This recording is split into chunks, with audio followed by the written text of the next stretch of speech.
Yo, Efiada Ako assign Ababetu Yembium Kessben Television, Kessben 93.3, Kessben 92.9 Accra, Nafe DSTV channel 364.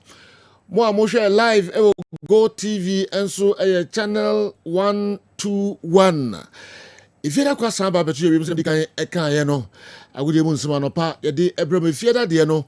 Midfield action no. Se musankwa na mo de brain na before a transit church from adwene di fan semi ho na afei mo amutie mo hwe enso no bi di asemi bana so wo adwenkyire bi di fan ho a anaye adwenkyire no so wo adwenkyire bi a faka ho bra na yengi kansia ni kopim so donko bebo na holistic news ebeto aso de amayen. Inti enadia no emre no aso 05515999933 05515999933 with me abusa 70 bi enso de afa 0244 263902 0244263902 na ehonso no yetimi akan no kama ana yetie no live ewo TV enso so. All right. Inti Tony emra so se me ba ho na menyina obia nan emamu nyina chi emra ene anopai eye efiada June busume ede toso edu miensa midfield action program izo Montana Godfather. yes Me da CP. Ye me for any ahefo akwaba as usual before say ye be kwamon ne no. Ye nkwe various communities na inter area galas no amo anu ayediye papa. Ye nko wanchi eho na Sala festival no orekodo enra games upon matches panel course so awo wanchi na enra games no results no any matches e course no bi na wo hwe our Kessben television so Dreams FC omo eche dia unuape esomoka baako a menye sure say dia unuape na omo pe ho sen komo be wini match no so nra de amfa Dreams esomoka baako a omo antimi ante Barros Camp ene gaga business ene boy Emma Barros Camp elusu 3-1 on penalties. Wises ene San Siro ne boy San Siro elusu 1-0 Wises enya qualification Dallas eche NBA esomo 3-1 Sankananka ene Janka Town ene boy match no travel equal penalties Emma Janka Town winning ene ko we 5-4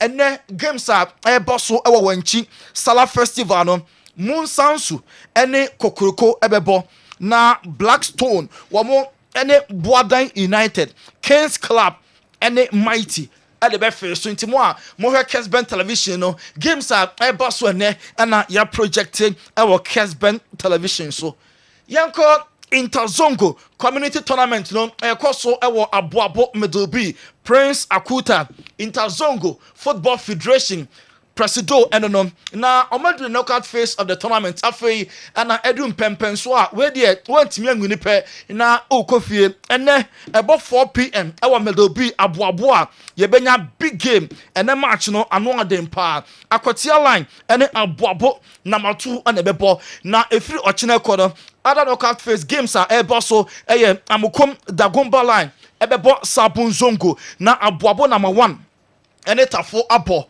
yebenya boban omo ene bompata we eye some knockout phase matches ewo Aboabo Middleby we eye Interzongo community eye tournament na yanko Aboaso eno ada yenya one game eba so ewo Aboaso Sala Gala na edumanka se omo ene Ntonso Zongo ene boye hema Ntonso Zongo winning by 2-1 ene game eba so eye Soccer Masters ene Al Hilal sa match we o mesi ade kese pa ene wa hwere 4 pm e Macho Park Aboaso and a big game we Basso Soccer Masters ene Al Hilal players are omo aparadi a omo eba no enye easy cry yakwa wie e Tachiman ochina ene ne kwesi ada so 2 big games Basso we Kumasi professionals ene Tachiman professionals and Asia now that leagues no ya breaki ewa monone na Ghana ha ye Premier League na ye Division 1 Division 2 abowie no stars ni nyina Asia foreign and local players no omo aye ready say ombebo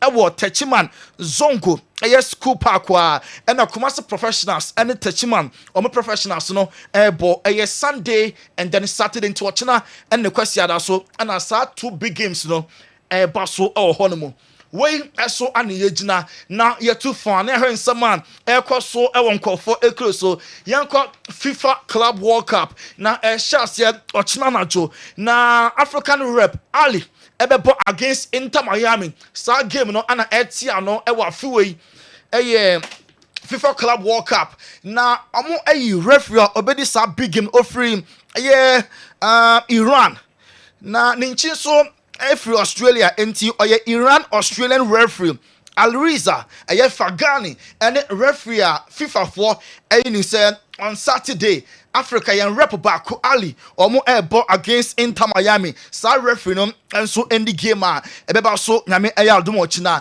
na Africa yan referee ebedi Sunday game eba so na sa 3 referees no omo nyina free Senegal omo bedi Bayern Munich and Auckland City. Omomacha baso enti referee obedi ochina opener no na mo her our Kessben television so na on Sunday Bayern Munich and Auckland City game baso FIFA Club World Cup no Issa C ono for Senegal or a center referee na yenya Jibril Kamara and Bangura we mo any 3 referees ono for Senegal omo ebedi FIFA Club World Cup game baso on Sunday, Bayern Munich and Auckland City. Yanko and a friendly game so for Masandawana. Mablodi Sundowns prepare for the FIFA Club World Cup. And one able 2 matches, a BR, 6 in 2 games. Sundowns, I say 12 goals and run kwa. Now, first game, no, Miami FC, almost 6-0.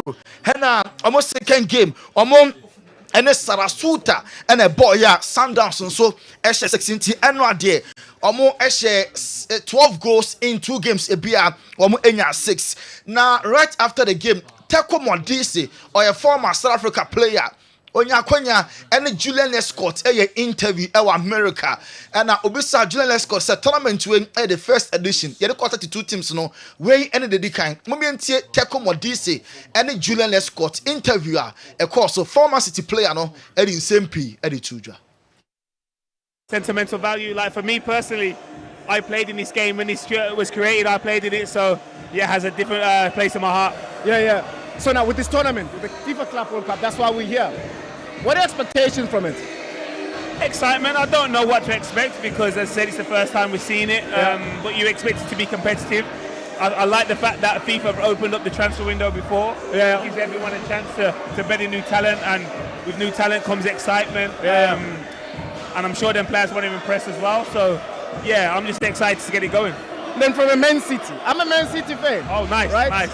So from a Man City perspective, we know how the season went last season. We also think that maybe within the Pep Guardiola's coaching career, sort of those learning curves where you have to go through a dip a little bit for you to actually to come back now. With all the players that have been acquired through City now, that possibly might participate in the Club World Cup, where do you see Man City finishing in this tournament? Again, it's difficult to say. You've got to look at PSG and say probably they're arguably the favourites. They're coming in here with the most trophies, the most confidence. So, but in terms of Man City, it's a difficult one because I don't know if they're looking at it from. Well, Teko Modise, former South Africa, I'm a darling boy, and I interview America. What brought FIFA Club World Cup on air Basso, Mamelodi Sundowns, or more preparations are on air. And on the Man City, I'm a former player. Julian Lescott, Eddie Hunkoma, Lescott, Eka Man City, or more and one same Pia, or Chelsea last year and Costa de Mopeno. Next tournament way, a opportunity say, or better try on new players, or PSG, and other clubs, Madrid no more banner, or more a year. Great teams have made tournaments, you know, and so I had the par. Another African rep, a work, and rather Moroccan club be a bank of vacancy, Soccer St. Laurent, Eshomo Kanswa, Omo Antimi Ante, na Ghana, yen player bako, Nidi, Eddie Obin Jaban, Oshe 3 of the 7 goals, and work for Enyaye, Enti Obin Jaban, and Oshe goals means Obo hat-trick, work of Morocco, Omo Eshe Ekanson, Emma Soccer St. Laurent, Omo Enso Antimi Ante, na work, Omo first game, Omo any Man City, and Ebeshia, Enti work for preparations, no, and now over our Kessben television, so, and Flamingo, almost a Brazilian club, almost a training for the first time, our America. Now, our group, no, Group D on Monday on the 16th of June.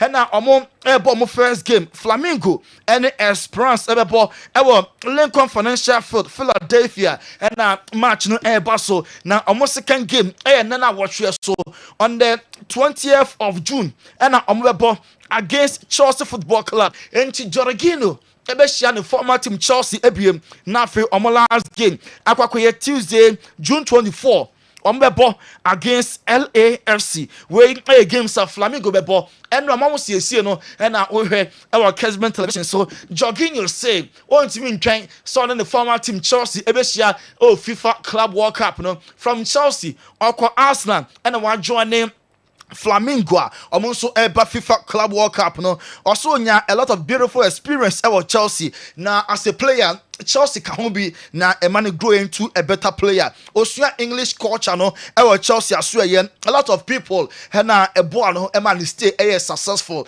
In the second game I want Chelsea be born a game hemu abeye de ye papa. Yenko Jiva as well. I'm also prepared for the FIFA Club World Cup na enra omo unveil omo jersey omo de back for the tournament Adidas and omo jersey omo ade ba nti we sea blue and white kakra Juventus jersey omo edeba for the Club World Cup and no Olivier Giroud ebo Emma Los Angeles FC and also any Chelsea ebebo be share the former club Los Angeles for also eba for the FIFA Club World Cup. I want Chelsea I was the same group I don't say current team no and Yema Sampa only two pair and ono what Chelsea no more Reece James and Trevor Chalobah among any two players are only Momo Dada so no boy Chelsea the rest a new technical team a new so always Chelsea the best of luck Mumi NTM Olivier Giroud wa FIFA Club World Cup no basso.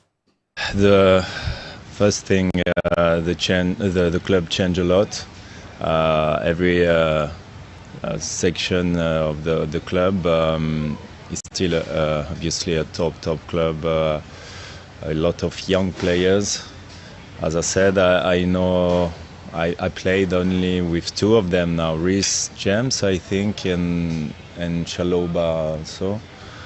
So yeah, a lot of movements and it's a great feeling because when I cross some people in the street, you know, even in US they are big Arsenal and Chelsea fans and they said like they tell me a lot of compliments regarding my my time there and they are very thankful and grateful and so am I. So that's where when you realize that you had a good impact on the club. Olivier Giroud, former Chelsea, former Arsenal player, ball at Los Angeles FC.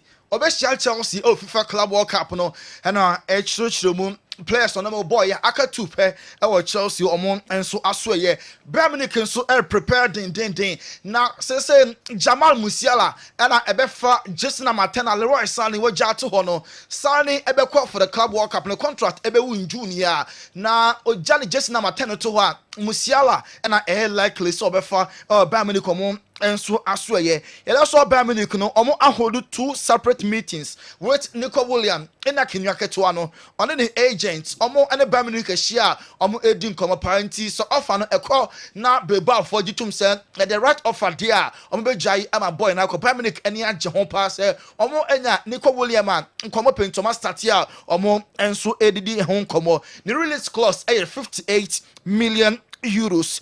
Na season way. Why not be board ya momo married for airpen and a Birmingham Consonia bra or Monsonia Niqua or airped super agent Jorge Mendes so airped club. I'm an client Gonzalo Ramos a PSG player wa Cologne akwa na ni agents nania brese obenya a better club at the Amano and Chesona Jorge Mendes egusua or secure a club for the client albo at the Emma Paris Saint-Germain Gonzalo Ramos na enche bia na good be interview TTB Emma Lami Yamal echo Spain before many Portugal finals no akwa presser na akwa chia nature mo sa image no Lamin akwa nsɛmtwe for share mo ase nature no ana o 10 no said here mo hwe our Kessben television so and na good to be fire no good to say ya gina no asi bone na o mini Lamin Yamal or in general one target Lamin or kind na e football ekɔ adi ama player bia so obobo Ghana ha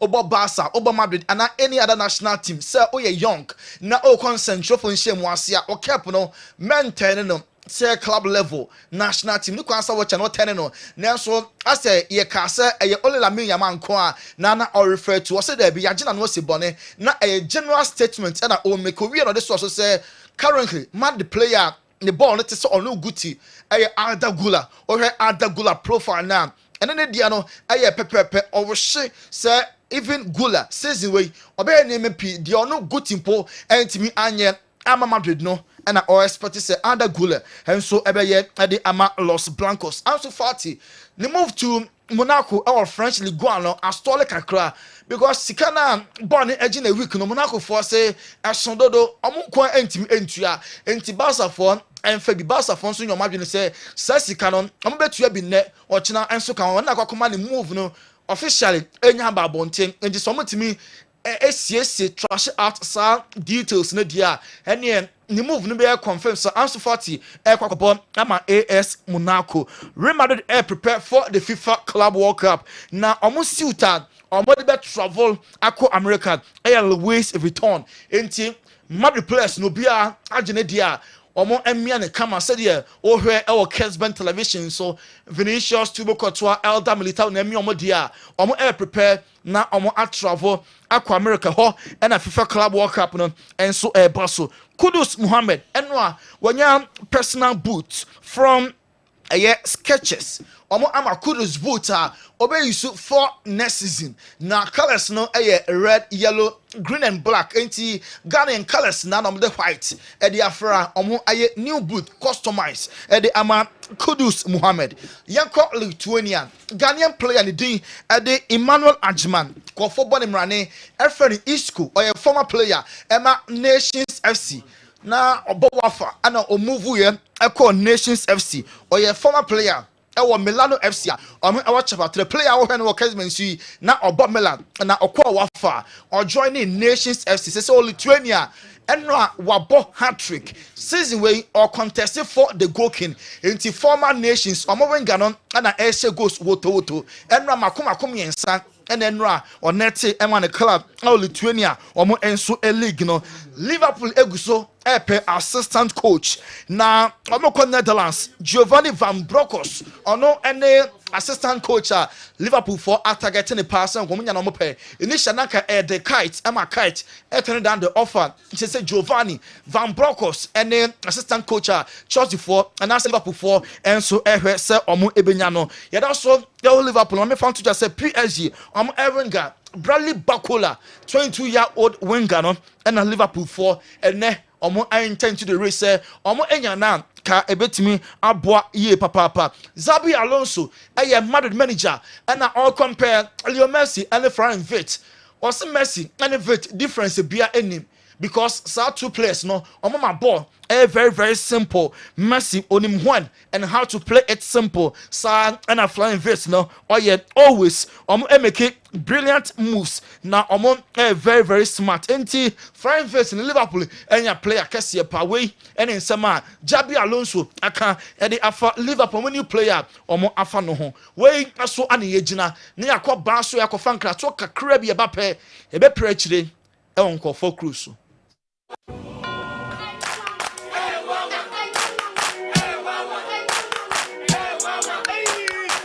Cratchy, unemu bua unkoisha Dr. Ban uye den wa ha. Unya no mpemu ya de no wanko Dr. Ban jin se be. Laka.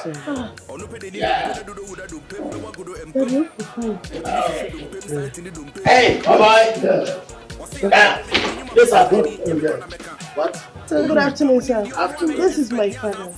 We come from Nigeria, and he has issue with the leg. The leg broke? We don't know. No, it broke. Ow! Me, I'm a specialist about bones. I will deliver you now. Then you go to Nigeria back.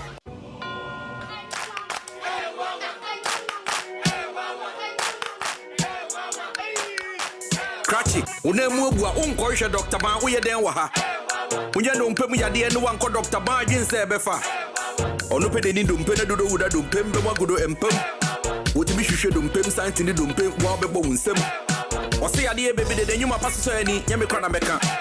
Oh, no pemu nim di ono na ye expect nya zanfo no. O akra any Kumasi no pemu expect yen kan kyerɛ. Yes, sir. What are you doing? I'm specializing when it comes to bone issues. You're not specialized in bone healing. Hey, you know that the man called Dr. Bango. This guy's got one of me. Oh, but you know, look, you know, say Dr. Ban is the best when it comes to bone issues. Well, Doctor, who? Please, you came to look for Dr. Ban, isn't it? This is not the right place. Well, he brought us here. Listen to me. I am taking you to Dr. Ban.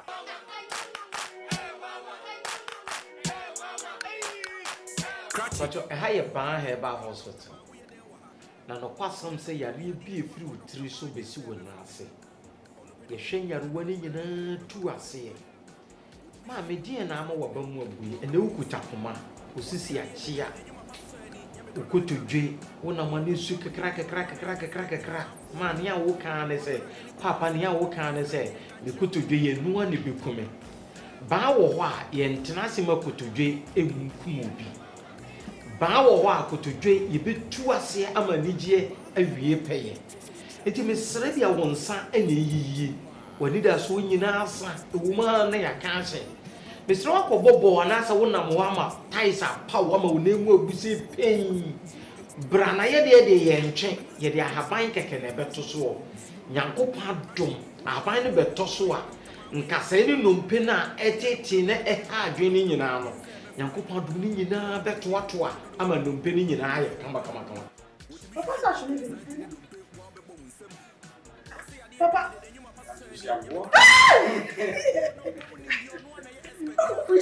Papa is working. No, don't hold it. Papa is working. Bar Herbal Hospital. Specialists in every kind of bone disease. Spinal cord, swelling of the arms, arthritis, bone injury, swelling of the leg with reddish color around it, and so on. Edian eteti wo, edian ama wo yura wo, edian ama wo ni da so asa, ba wo ho a ani da so wo ho, ba ye wo Accra ye wo Spintex Road 18 Junction. Kumasi ye wo Atonsu Agogo Government Hospital na ni mo a, ye numbers yi na egu asi freye, ade bi e kire wadwena na se ye ruwa bi eteti obi ano, ye be boa ma yaruwa ni nyina ase atu ama nkunimde awie peye. Ma me emfa ho ni ba bi a wo free ba papa. No kwasam se ene wiase afana nyina ni Nigeria ne Ghana ha ene ba bi obi a wona bi fra brochire bi fri hen e ba ba so yeye enti ba bi a wo no panifo se adidie kwan nwa ba bi a wo bia fo wani kire ba ya so yeye ha na wo ba ya so yeye ha sebi o nya fe ne kwabrane ba betwe wo nan ne tenten bia maame papa ye de ahaban keke ena nyankopɔ adom ye de beto so na numpene kasa ni ba bi a cheche bia na haban betene ni nyina kama ba achafo ba yarwena bejare Ban Herbal Clinic hwehwe ye kira kwan wo Kumasi Atonso Agogo Hospital hwehwe ban kira kwan e ba ne numpemu dia omo eni seso omo dia haban na ebechewo nan no na onti pain bia ebeko abra ensanso emebimba the best by far yento so ewa monone Gabriel Magalhaes Arsenal any Brazil defender wopra atena fie season no ebeko na wieye na opra ye doctors ema ne 3 months say wotwam 2 months enti aka only 1 month na Gabriel Magalhaes ni ho atono also very sure say Arsenal for started pre-season no na we available on a club no enso ebetro ni ebisa ne say what is Arsenal for Epe Rodrigo Goesa on any cromony and I say what na ka deal no one in somebody akobeka so why not ka obe pushi onim how true eye nenso boy no oye phenomenon say Arsenal for nya na anka a good addition pa na Arsenal for omo enso aye Andre Onana on it Tuareg so our Burkina Faso na Onana enran central for Tata na bisa ne say ni future no our Man United na season way obe join another club Onana bien na no a o say onim onim yentwen na yenhwe se obese ana obefree Man United omo club no next season. Real Betis are prepare another loan deal for Anthony. Omukwaji Anthony last year, Emmanuel Bebo half season, Emomo Obiehun, say Oye transformed Anthony was Sakra. Nano, another loan deal. This time, Omopese, Omnishem, obligation to buy. Nesikana ma coach no, 35 million euros to Man United for, and for Anthony, Emomo BM on loan. Na ebana ye June 2026, Omo etimin Anton no krakra. Leroy Sani, and adjoining Galatasaray okofa omu jesi number 10 or say or joining the biggest club ever Turkey na obeso take leadership role na omebo Champions League omu very ambitious such Champions League no omu enso ebe J for nyame aduma next season we ensama Leroy Sani ade etudwa na ose oni Mesut Ozil kasaye Ozil ana e kan sempa efa Galatasaray ho chiro because Ozil ninchi efi Turkey do say oboye eman Germany national team into Mesut Ozil e kan with Emmanuel Leroy Sani echusu club wa sign e dia mom Galatasaray. Benfica Epe Thomas Arojo ono aye Benfica defender Thomas Arojo and Chelsea edino nkomopanti oko the newspapers one start here banner headline say Thomas Arojo Chelsea Epe no oye defender center back obo edima Benfica the we are Chelsea near Sabren hono the release clause aye 80 million euros. Fenerbahce at the 1+1 contract offer. Ama Neymar da Silva Junior said on steady. Neymar our Brazil Fenerbahce led by Jose say omunya na afebako or additional 1 year. Saneji Juan obetimin asanso activity. The try to Emma Bobo Olympic Lyon. Omu 2 players Emma Omagako Ware. They kind of supino lesbian no. Say Samano and I will hear our Kessben television so enti Elika Printer and Danieli and I'm more here on Enrada so aware nti Leon 2 players and ma and oma komodo abum God for the aroma. Okay. Kwa focus in some fancy. All right, ubenyanga ko tintemu na ofa baako. Straight up. We nyina asene say. Nyankopon fuaso. Yemfansia.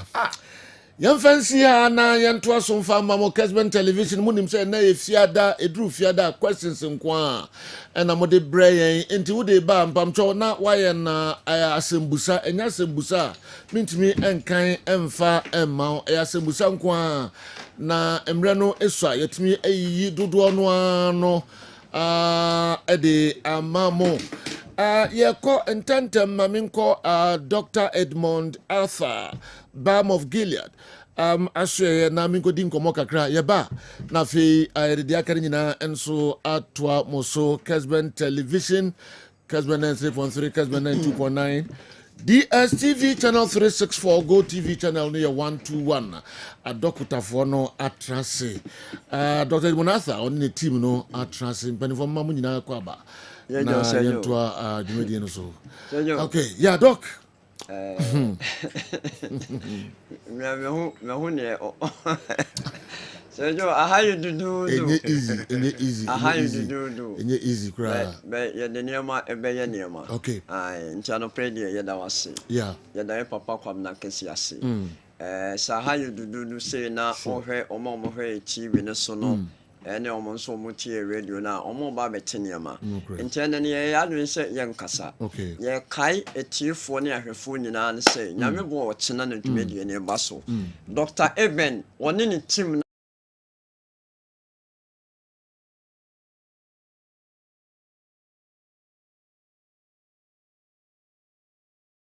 part of Asante Region biomedical scientists no are you ready Dr. Japan so any team are you ready in terms of dental a for no omo hwe a minimum aso ene de ka ho no nyina so omo are ready enti ochina de ye hwe nimu an se wo de bra ho wo nkwankwa de abra bi wo ani nkwa de abra bi wo sen nkwa de abra bi wo hwene wo minimum a bibia abra bi na de aka de powered by Balm of Gilead Clinic, Kessben Media, Ghana Police Service, Ghana Prison Service, under the Church of Pentecost, Permanent Ministry. BOG Venigan, so a power, and to still a winning a BOG Nibidia, yes, Boras na house wa. Obi tie no mredi nkan a program be ya. Akra na ekoso. About Father's Day program na ya ka ho asem na no. Ye papa mo ye gya no mo a nyame adom wafa wo mo so ama ya be ye nipa mo bibie nyuma ama ye nyame afa klege no so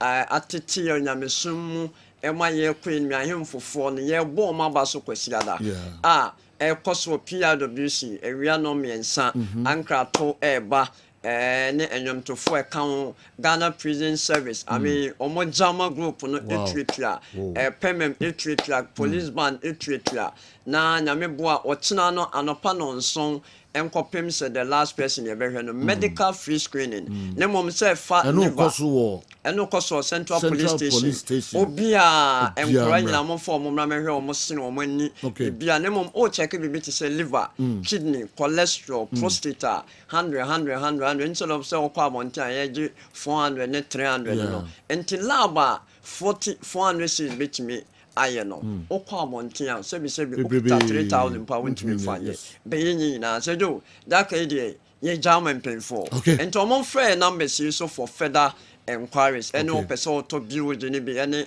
baby or be 0240 51 21 71 0240 51 21 71 and I said 0539 86 38 0539 86 38 the man here then say ye change you kwa ensure no obibini black man Dr. Thomas Ejapon was sponsor ensure Yenia Z mineral water one of the best ensure in Ghana. What the ensure bottle wa chaye kwa dada nyankopon ensure wonu team ni nyina nyame ensure pa Kessben media ne police for ne prison officers ne commander mu nyina ne ba mongolia ye ka say ene mo ama sponsor ni nyina sejo ya kai de mi jama officers okay Dr. Eben Waha ono Oshe ni yes any doctor doc mami nyama na fi Sajo we dey na mre no nyame bo china de kan say obi amra me dey ya ne hia me say misconceptions na dos e wani ne ho bibia na koko na wani ne ekotu ato ani nyam bo china day to day eye clinic yeah the team ni nyina eba wo dey obi amra me hwe nani questions a wo bia so you available say you be ba be ahwe ne answer mo questions nyina Inti expect obia nyame boa say from 7:30 a.m. air code obia mra Kumasi Central Police Station. Sergio o frame no so ya me fe. Inti na me ben nyina my imagine say we di me no ban kam ja we ma. Me kra me pesa me chew ba ko. Me ma ba ko. Okay. Me chew ba ko. Anytime I be studio bia be she bia no kai day to day eye clinic. Wow. Inti o china me ba me de be. Me ba ho. Special so ya man. Special. Sunday. Dr. Eben optometrist ono doctor ohwe ani bia mfa ni problem bia ni ho kra o de ko na onhwe na ho asem bia so de amount Dr. Japan enso ono dentist ono na hwe ese ono na nyambo achina ono ni team enso be ba ho binya ma na inti ozo we dey time inti you say I say be say ye hwe ma osi afifi be hwe ma esi tutu dental for you say ye hwa ma osi afifi also be hwa ya ba yesi no enyina ti am ya aduma kwan fa so ba kwan fa so ma osi na gina ne se obeba abaye screening am ya aduma o china no anopa no ye team ni nyina e ba on board ya ba be hwa obi bia especially obi wa ohwetwe this o me professional cleaning da and e advantage for us obi bia amra ya mba o china no me we professional cleaning e hwetwe we ma kama okay indeed Dr. Japan enso eno me ko Dr. George Ayirakwa doc yo Sergio na we are boko na so yeah me ntunka na den na also oni team no ba be ye mate if you see the wow nim no yes health is wealth prevention is always better than cure and I detect to protect the channel ye catch a tifo ni ahwefo nyina say obi amra obi wa afina hyase abc this time no onhwe ni mojamu da ni na pomuden on check it da but bra ni ahwehwe wa pomu no se de tie ye hu se de ne meko ne mwa emi apomu nyina ne enkoso kama pa ndi adokota fo kuku dampa na nyame yadmo ochina team no edoso ani na wo hwe eye esen na fe wapomudin bibia wo pe bia no msrew nyame bo ochina 7 a.m. na ehwase ewo a friend say Central Police Station. Okay. All right. Doc, me who prison service for? Yes. Okay. Omo police commander, any team, prisons commander, Santo region, any team. Okay. And almost jama be 2-3 minutes. Wow. In fact, okay. Sunday program so omujinem. All right. And to say you that can na the somebody studio high bia monfanye na mreno so. Yes sir, boss, we have go there. Nyankopɔn adom yɛ ho yɛ pa. Sɛ yo pa tɔda ma nso ɛ. Nyankopɔn adom me ho yɛ pa. But me sure. Yɛ chance it you class 6 ni ade. So I'm very honored meeting you today. Wow, nice one. But Fremantle local prison. Okay. So who Emrante kama ne Mayo kama nyina Fremantle local prison. Okay. Ɛhɔ na yɛ di adwuma. We say Fremantle prison service or prison service war inside the palace. Yes. Yes. Prison service or until bar. Yeah. And they are kind of one woman yatiku ya friend Royal Morale Squad. Okay. I be away your wedding out on Safra about wedding. Maybe I will see down be no housewarming. Maybe what to body and maybe a year the obey be out free be Bama. Okay. Nice one. Into Fred the doctor more number be out if yes. Yeah. Yes, but 0249 542 342 0249 542 342 Royal Morale Squad. All right. Royals. Royals. Royals. Royals. Aho. Aho. Aho. Okay, yanko. Okay. I hear you know munya shikakra, mama ha nya shikakra. Eh, mama doctor o say. O say. Mama doctor o say. O say. Mama doctor o say. O say.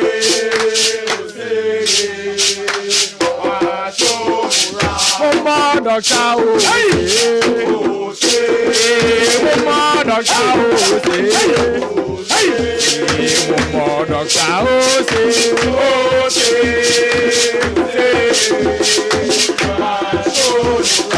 Jai su jai somo. Jai su jai somo.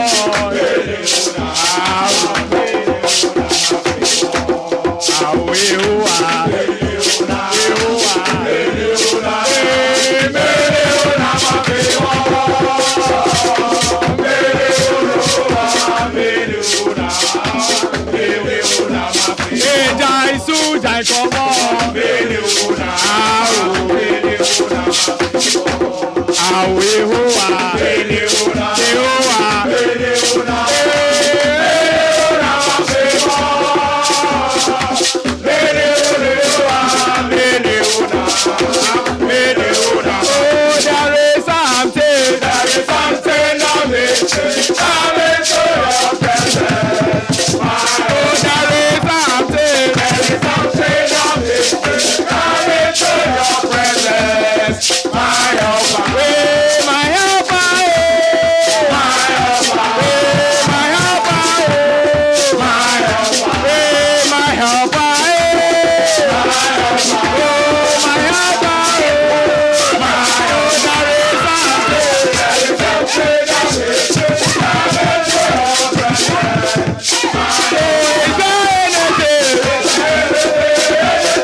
Royals. I said you watch Wendy. I catching razor. Yes. Some number yes, yeah, but your numbers no. Yes. 0541 310 997. Okay. 0249 542 342. Yeah. 0243 418 123. But your Facebook on Swa Royal Moral Squad. Sign up for TikTok on Swa Royal Moral Squad. Ochina ebe and paye bidwa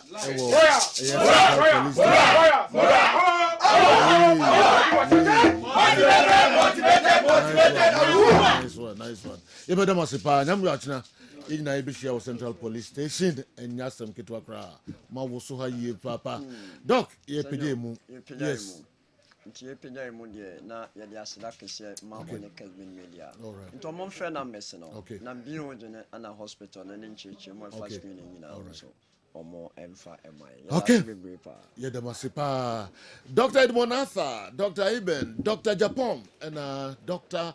George Ayirakwa and yete omo enka no yame eya aduma mo bati omo enka china obia fa na nchire Central Police Station. Dr. Ohwe ni wo ho, Dr. Ohwe sin wo ho, Dr. Ohwe bibia momfa mo honko wo de oyare unyare okọ na omosi nimandodo no ha no kra no eye free 7 a.m. na shase. Alright, yento ye dwumadie no eso edumra ese yehwe mo questions na mo de aba no Kessben television Kessben 93.3 Kessben 92.9 Accra na fe mu amutie live on DSTV channel 364 Go TV channel 121 questions no aba be gumisra wo de ba na se enye question a bia na yentimi anhwem amfa mawo the how bia fa godie mu nsam a be se ye church adwen e de fa ho wo de fa bra na yentoto adwen emfa ho. All right, yes, shase edi a free why ena edi way edi nkai aba. Good morning, Joe. My name is Mr. Kwe Somanya. Mr. Kwe Somanya edi way aba. Manchester United famously wear red, but what colors did they wear before adopting red? Oh, okay.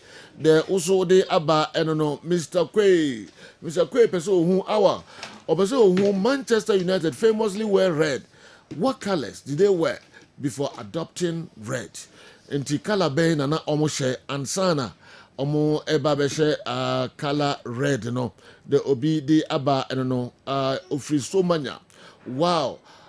This is great to hear. It's a plus for some oldies like me to enjoy quality sports from the best sports station, from the best sports hosts in Ghana and his indefatigable crew. The General, kindly let Andy explain why some of the media and a section of the fans refer to our league as bogus and league Sebi Fun, league Tantain Sebi. When referees make mistakes, meanwhile, with all the advantages of VAR, with all the advantages the VAR brings, okay, when there are mistakes in the EPL, it's still the best league. Oh, okay, Africa must reason. And anyway, about Mamin Sankai, Africa must reason. Nasemibium. Also, wow, this is great to hear. It's a plus for some oldies like me to enjoy quality sports from the best sports shows in Ghana and it's in the indefatigable crew. General, kindly let Andy explain why some of the media and a section of the fans refer to our league as bogus and Sabi League for League Tantain when referees make mistakes. Meanwhile, with all the advantages the VAR brings, when there are mistakes in the EPL, it's still the best league. Africa must reason and atam we abatum and anopay. Me free ho na mako eye me free tema na me ko eye Kwame Yamwa Santasi. Good morning, Joe. I want to know if Real Madrid has signed Franco Mastantuino. What was the name? Mastantuano. Mastantuano. Yes. Is it Tuano or Tuono? Master Tuono. Okay, all right. Argentine. Okay. Playing for and also, no. Good morning, sir. Please, may I know, one, whether the sizes of football pitches in Europe are larger than those in Ghana? Number two, whether FA members in the various European FAs are football club owners? Whether the direct involvement of politicians owning football clubs in Ghana has helped our game in any way. Abeka Sika anyway every Briwa in the central region. Abeka Sika Briwa central region. There also the Aba and Anope and please has a GFA given his Shadraman and their team officials punishment? If no, why? Adu Atonsu and Audiwe and so Ebrayan Adu of Atonsu. Good morning, sir. Between the Club World Cup and the UEFA Champions League, which one carries more weight? Okay. This is neurotransmitter Pop Jos Koforidua Unadiwe and so Ebrayan and Anope. Maminfri Koforidua na memra Mampontin Korea Abdul Majid Unadiwe free Mampontin Korea and so Ebrayan. You kindly ask Andy for me. Assuming Manchester United gets Mbuemo plus Cunha, between Victor Osimhen and Victor Gyökeres, who will be proper fit for the striking role in terms of numbers, having in mind the creative spark behind them, Bruno, and the conversion rate between the two. Thank you. God bless you. Okay, God bless all your endeavors. Abdul Majid and Ediwe and so Ebreye. Me call UDS Tamale. Question be every ho about or say which African clubs have good opportunity to progress beyond group stages in the FIFA Club World Cup. Kweku Suarez would weigh every UDS Tamale and Abreye and Anope. Me free ho na mako if something happens to a match, if something happens in a match and a team is deducted 3 points, 3 goals, and awarded to another club, like what happened to RTU last season, which players are the 3 goals credited with? Brian Nats and Edway and so Abreye. Hannah Efia Kesiwa, Hannah Efia Kesiwa. Brad Nat, as always, show happy birthday. Good morning, Sajo. Is it only local coaches who have won the FA Cup for Kumasi, Asante, Kotoko? Sharif Edway Efri Yeji, Ena Ebreye Yeji. Mabani Sumnan saying Yeji. Hi, I'm Harry from Tema. Will Benfica defender help my team Chelsea? Will the Benfica defender help my team Chelsea? Okay. Harry, anyway, every tema and so Abreye. Yes. How many FA Cup titles have Kumasi Asante Kotoko won in their entire history? Whack boy. Anyway, every Techiman and Abekanyensa. Be free Techiman, Namaba a team. How often do lower tier sides win the FA Cup in Ghana? From Pon Edway Efri Atimatim and so Abekayensa and Anope. Okay. What will Florent Vitz bring to Liverpool? Let Andy explain things. Nana Mankani Edway Efri Wenchi and Abreye. Nana Mankani Wenchi for Ehon Etisane. Hello, Kessben Sports. When did Mediama Abrekum Chelsea and Adriana Stars start participating in African club competitions? Alfredo Edway Efri Takwa Ena Abreye Ene Anope. Sergio, good morning to you and your crew. I'm Richard from Suffolk Room in the Western region. Suffolk Room in the Western region. Is Manchester United a serious club? We signed both Sancho and Anthony and they flopped. I thought that would have taught them a lesson in player scouting until I heard the Mbuemo news. Please let me know Is Mbeumo's recent performance better than Sancho's days at Dortmund and Anthony's days at Ajax? Okay, the Sophochrome Western Region, Richard Edifrio, and so Abraham and no. You're free Sophochrome Western Region. Now, your TSC and Henfa. Good morning, Sir Joe. I hope no Ghanaian referee in the FIFA Club World Cup tournament. I hope there is no Ghanaian referee in the FIFA Club World Cup tournament. We don't want any disgrace. It was a good deal. This has to be Ghana referees. Yo, since 2020, all MVPs on UCL final later got ACL and ruined their careers. This making Due in danger. Okay, in his football career. Wow. Coleman, 2020. Conte, 2021. Courtois, 2022. Rodri, 2023. Carvajal, 2024. Desire Due. Enti Onodiano, 2025. Also, munyina no pre-pri, munya ACL. Na ha omo career ni ye papa. Enti, wanhwe akwadai na ebi akwakoto no. I've never believed in England's players' quality and durability in form. Ali, Foden, Sancho, and others became one-night wonder. We pray it doesn't happen to Trent. Okay, Sir Chief, anyway, for Finso, Samproso, and Abre Samproso, and Samproso, and Abre. Okay, ade Metiana na usrenu. No. Sir Chief as some kind of okay. Say dino why didn't you want for Jidbala Manka? The fact that will be NTISL consistently, no, does not mean all players will underperform. Okay.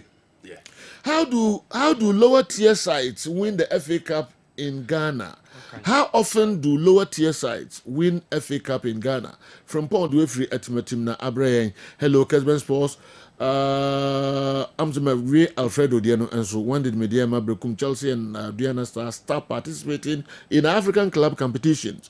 Whereas since 2014, no team has defended the Ghana Premier League. Doesn't mean it has become ordinary or it has become competitive. Amos, Edway, Ifri, Axim, and Abraham and Anopay.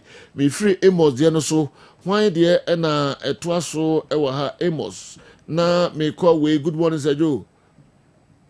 Why is it that today there's no issue on any person for me to laugh small?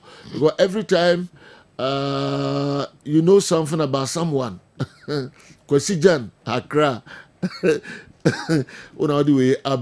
all right, maybe I will be a very sure one crying. Nama Digil, Nama Waka, top 5 there, workers, FM.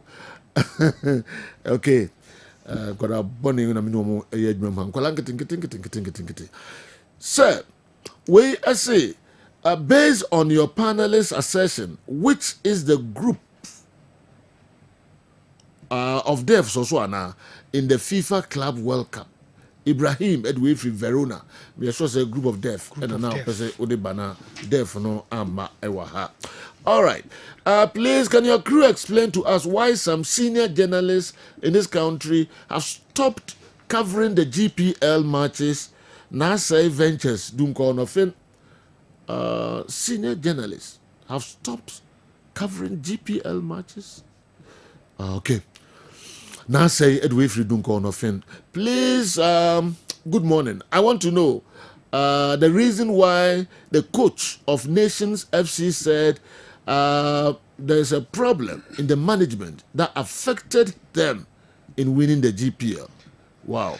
I want to know the reason why the coach of Nations FC said there was a problem in the management that affected them in winning the GPL. Ben Asawasi in the way Abreye. Okansa. It's a problem, management problem. Into moment man DP. Make it tape. Wow. Wow. Into any mobile it drew on a answer. But say yes, meti Kasu Mingle. Say Okansa, Dintino Kai. All right, Joe. Please, is Andy assuring us that after all those signings, fans will come back to the stadium, or we have to do more to bring fans to the stadium? Wato, and anyway, and so Abraham. Wato.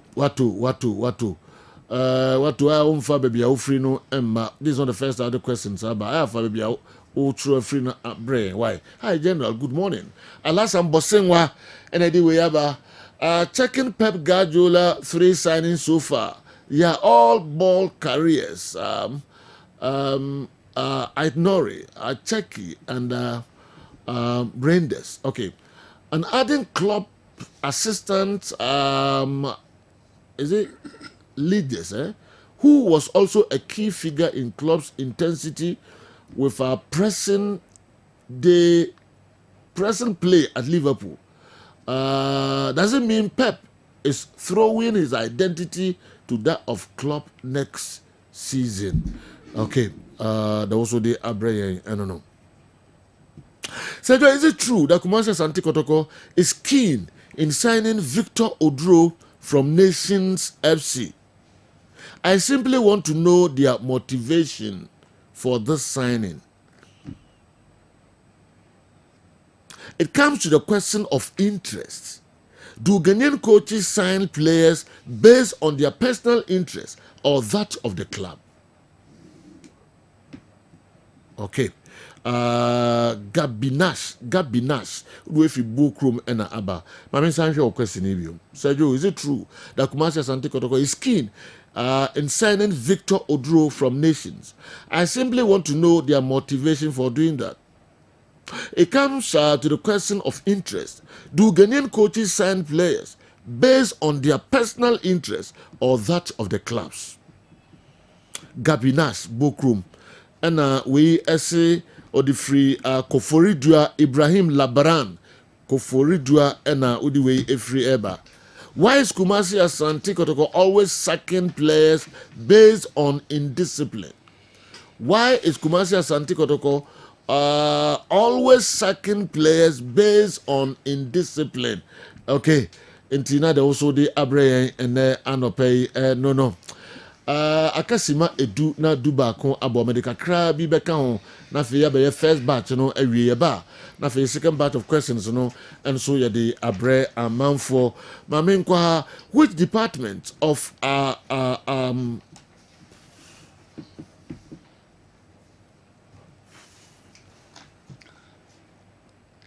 okay, which department of our clubs needs to be strengthened?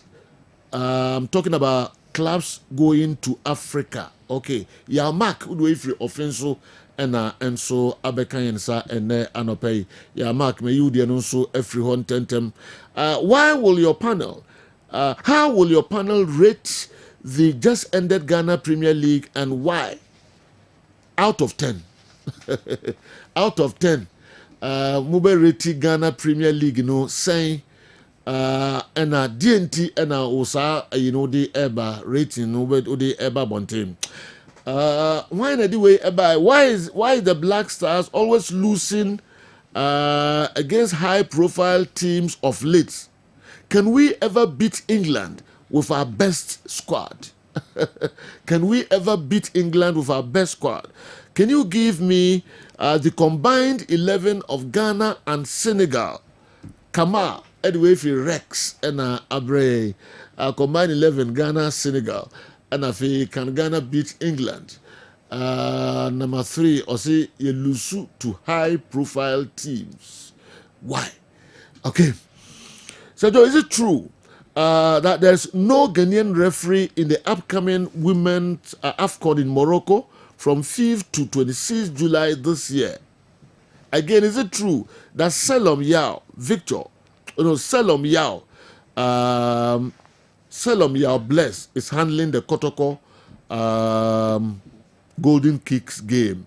Victor Amuzu the way free ho and a Brian. Maminsha Way and Susajo, please, is it true that you are extending the midfield action program? It's a piece of good news because it's long overdue. Kwame Sapon, the way free Asante Newtown and Abeka Yensa and Anope. Me free Kwame Sapon, the no number Yibe Minubi Akahon at age 17. Abedi Pele won the AFCON. He was far better than Lamine Yamal. Let it be known. Nana Edway Friwa in the Upper West region and Abanana where there's a question Ubuza and Ubuza Yadwin at age 17 or Sina Abedipele in Bobo Eche Lamine Yamal into Nasa Amre no at AFCON. Alright. Please, good morning. I want Andy to tell me okay, Afo Humble, everybody question also. Later and also Abba. I mean, you be in free her Facebook for no make it. Oh, yeah, almost so damn pacho. I now the almost so damn kakra abremi. Good morning, boss. Why is a recent President Cup games between House of Folk and Kumasi Asante Kotoko are played under floodlight, but they are banned playing same games in the league under floodlight? Zeko Mohammed and Ebusa sa same way and so. We said more fire boss, but we a question and a question. Mamisha we or say kusi a juso besiansi and a kusi the way a free a buy. On what conditions can the adjective great be used to qualify a club? Is it by achievement or massive following or loquaciousness? Or the trial? Based on the aforementioned factors, which club qualifies to be called great in Ghana? Thus, morality of the players equally count on that score of greatness. Which team in Ghana has been charged with larceny, acquiring property by fraud or by deceit in Ghana? Kekusi, also your one professor. Just be when I was doing a brain. Okay. Avogus. Hey, Avogus. When I was a question. Avogus. Okay. Which criteria do they use to select teams for the World Club Championship? Which is starting on Sunday. Okay, Club World Cup. Criteria being these selected players now I drew her na what you know. I mean FIFA Club World Cup. All right. Avogus ebe you are no pa. Ni team down. Avogus here. Oh Yasna. Okay. Monday ball Champions League in the last 4 years to fam. Sini am man ka ho no. It's a jodi drew. Okay, it drew. Oh yasna ni okay. Standards not support. Wow. Joe, why is it that Kumasi Asante Kotoko parted ways with their great players, great and experienced players, and say they are indisciplined? It has happened to most of the players, and today it is blamed. Andy Kem said they are saying it's about indiscipline, and we have indiscipline in all categories. We have indiscipline in categories. So I want Andy Kem to tell us the type of indiscipline he talked about. Okay, how many good football agents do we have in the country, and who is the greatest one? I want to know, because we have more players who deserve to play abroad, but they are not getting the chance. And those who get a chance don't get proper contracts. Why?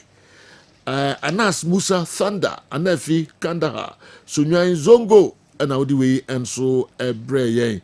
Maminfa we in Chatwokra later Baba na Eba Betwaso de Amamo Julian Caesar, and Audiwe Ebreye, Julian essay.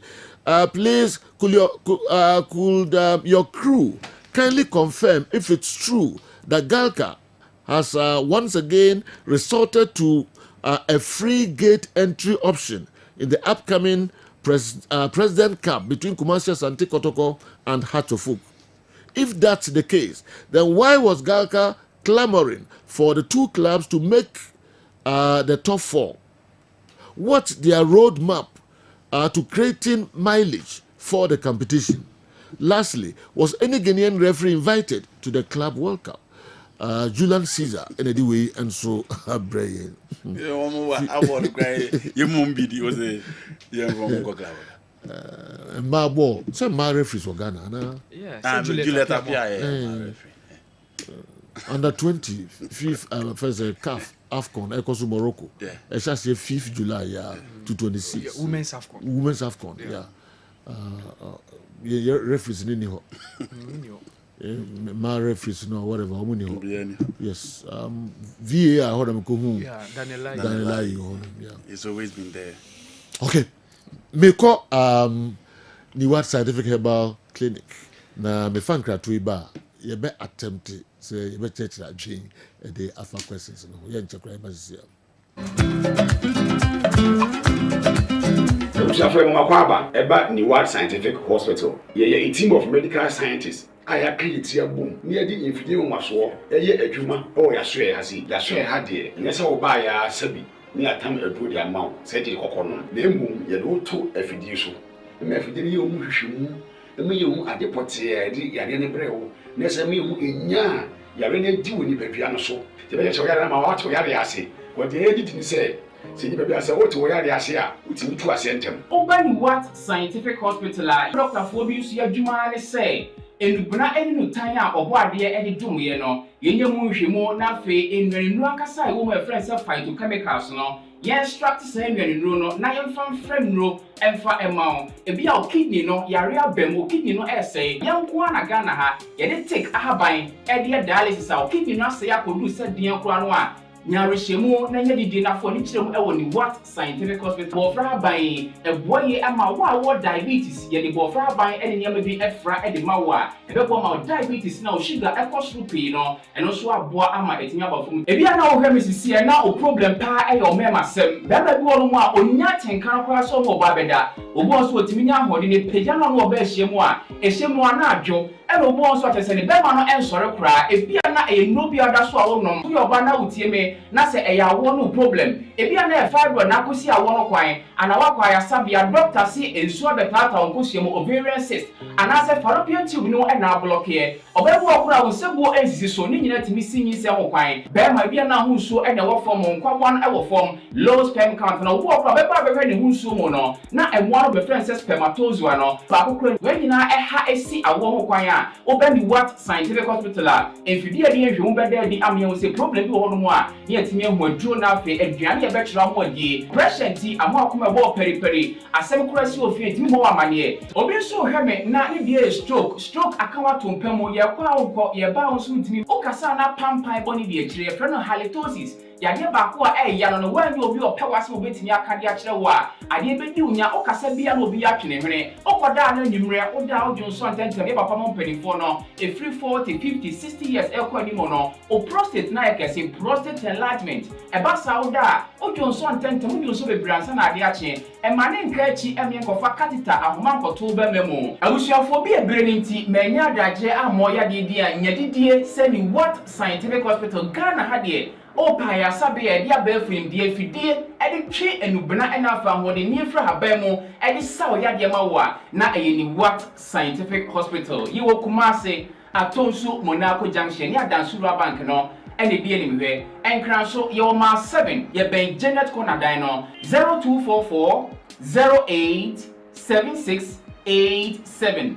In case you are watching us from any part of the world, whether you are in any African country or you are watching us from Europe, you can contact us on WhatsApp +233 244 087687 or on Google Map. Just type Niwat Scientific Hospital and you'll be given the exact location. Niwat Scientific Hospital. Nyanko Pwanda Rumenti Wamoto Ebeba.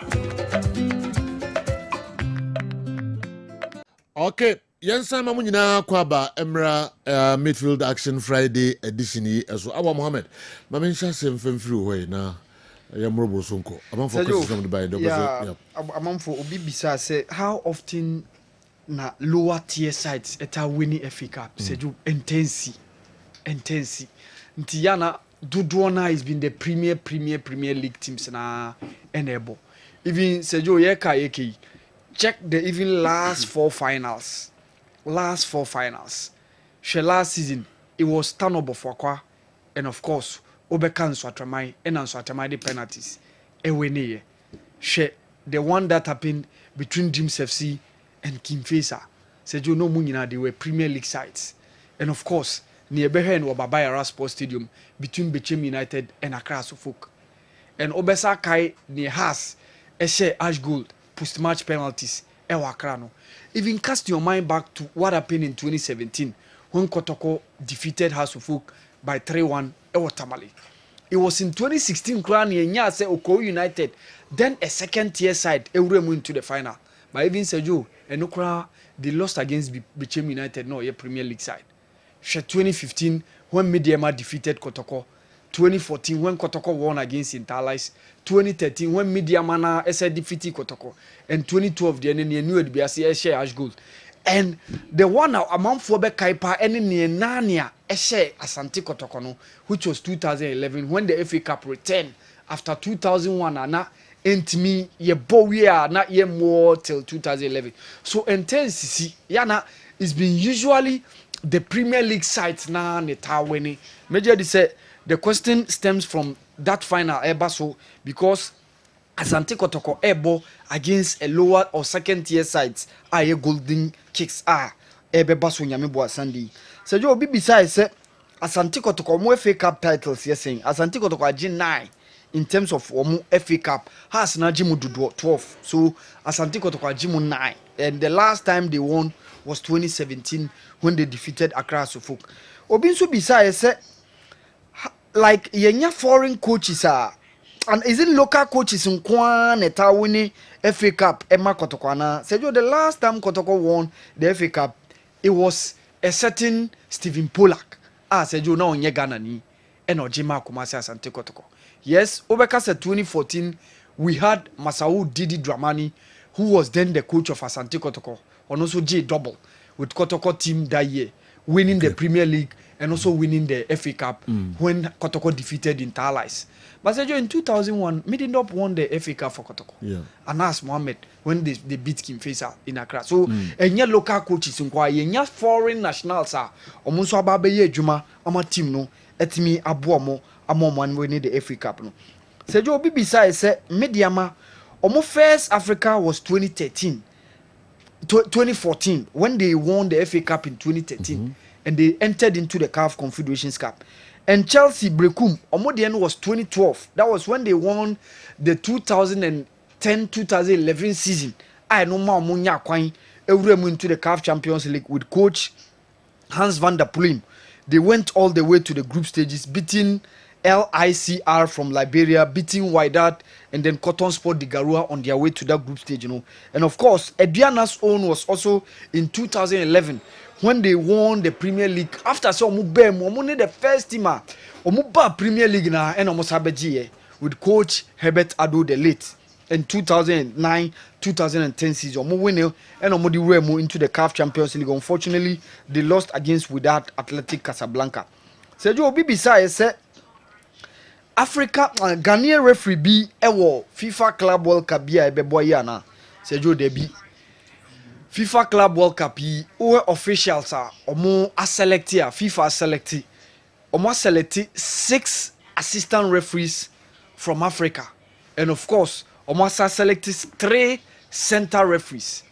3 center referees no bako eye Dahan Beida is one of the top-notch referees in one of the CAF Confederations Cup games. BBC and saying one of the finals, he was the man in the on the touch taking the first center man on also bem. Dahan Beida is from Mauritania, Sejo. On also can referees or yes center referee okodi the game no. And of course, Mustafa Gobal, one of the top-notch referees on the continent. Ka referees untimi yene din or Algeria ni. Ono no di among for be Senegal and Egypt. Omo FIFA World Cup playoff ni Nigeria film then Nigeria film no ono no di that game I call post match penalties Emma Senegal beat Egypt winning that game no. Mustafa Gobal, the man from Algeria, was the man who was the one officiating game no. And of course Issa C from Senegal. So Sergio, these are the 3 center referees that FIFA selected. One from Mauritania, Dahan Beda, Mustafa Gobal from Algeria, and Hissassi from Senegal. And assistant referees, so Gerson Dos Santos from Angola, and Stephen Yembe from Kenya, and of course Mokran Gourari, and alongside Abbas Akram. Sergio, omo 2 guys in Algeria for, and of course Jibril Kamara and Nuha Bangura, also Senegalese. So these are the 6 assistant referees FIFA select here.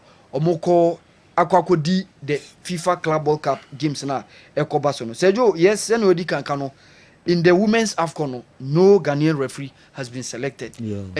Only the VAR and referee Daniel Lai part of Omoko ahe ejumano ama ejumana koso. Among the 18 referees, center referees, and 18 assistant referees. 36 but said no Ghanaian referee and account. The VAR na referee Daniel Lai eko room. Sergio, obibisa say the Ghana Black Stars, Sergio, Nansen to me share those high profile games, Sergio, and correct. Like Yana Edding, the high profile game that you can say that yet me winning and saying that 2-1 win, famous victory against Mali. Sergio, no idea. Like it's a big game because before that game, na yedi kan win bako, lose bako. Until the stakes were very, very high. We need to get that result, now a cushion here into the World Cup qualifiers na ebono. Sergio, and one of the games Obeka say high profile. But cast your mind back, even AFCON, major AFCON tournament, Yeshia Egypt intimidation no. 2021, Yeshia Morocco, intimidation no. In 2019, ye call AFCON, Cameroon withdrew goalless. Yeni Benin ye 2-2. We managed to beat Guinea-Bissau, but in the round of 16 against Tunisia, Sergio, we faltered. In the AFCON 2017, when the stakes were very, very high against Cameroon, it was semi-final, we faltered. We lost by 2-0. Nti ampa se yana siye bo those top games yana edi my. Yes, it was good. Say we were able to manage a win against South Korea, which is also a high-profile game at the recently held FIFA World Cup. Ekoso Ewokata. But Sergio and Ukrepa say bo top teams are more high-profile. Sergio yana edi. And only lead me to the combined 11 na ni pakone say yenye for Senegal and Ghana. Sergio me ruko Ghana for me no penny remo. Oh, the honors. Yeah. Combined 11. Yes. Ghana ye best too. Yeah, me no penny remo. Ohinwa. Pateni kudusunkwa. Pateni kudusunkwa ni ura Senegal team. Yeah. Wait me rem. Yeah. Astarte. Yes. Pateni kudusunkwa. Wow. Yes. Into we are saying. Edward Mendy. 11 to 9-2. Yes, Edward Mendy. Crepin Diata, Sergio. Ismaila Jacobs of Galatasaray. Sergio, you need 3 papa. Center back ni die Koulibaly ni Niakate die Sergio Madia. Niakate has been playing creditably for Nottingham Forest before moving to Olympique Lyonnais. Koulibaly die Sergio nya ni introduction bia. Yem backline wo be show bia we chironom. Partey will sit deep. Then of course, Obeka Lamine Kamara and Papi Matassa with Ismail Assar on the left, Ilman Ndiaye on the right, Kudus playing just behind Nicholas Jackson. Sergio, these are the I see. I came into Sergio now. I was contemplating between Semenyo and Nicholas Jackson. Yes, Sergio, Nicholas Jackson is very, very wasteful. But Sergio born pani di onimbo. And Sergio, the high profile team na ebono so an advantage. So Sergio, for me, no, this was the squad that made. Well, Busa supplementary question bizu. No, Busa say Ghana beat me. The team beat my England. Yes. And why say intimate share high profile teams? Yeah, and I'll be there no Mandi. Mekai say Mekai say no cre Sergio, even cast your mind back, she qualifiers ayabo. Any AFCON tournament ayabo, any the other tournaments. Me see the high profile game Obeka see timi win that Mali game no. Okay. Ni otado eba ya yetimi ko show mo by 2 goals to 1 no. But say jo share major AFCON tournament against Egypt yentimi show mo. Yeshia Tunisia yentimi show mo. Yeshia Morocco yentimi show mo. Yeah. Yeshia Cameroon mo yentimi show mo. So say jo oka competitively pa obeka say AFCON a ye boy ye home modern pa say obeka say high profile games yetimi scale it through pa was that one in 2015 I call final so. Because Sergio after losing to Senegal we defeated Algeria Asamoah Gyan go no long pass from Mubarak Wakaso obekaya and then of course yes South Africa went to the quarterfinals yetimi a go on a way by beating Guinea, by beating Equatorial Guinea before losing against Ivory Coast. But Sergio, 2017, Mali, yes, we managed a 1-0 win against Mali. We struggled against Uganda, even though we won in that group game. And then, of course, another one, Obeka Sebia, Yene DR Congo in the round of 16. But Sergio, high-profile games today. Sergio, and Ukre, say, Eddie Mayen and saying, high-profile games. Even show the recent qualifiers, Angola, Munina, and Sergio.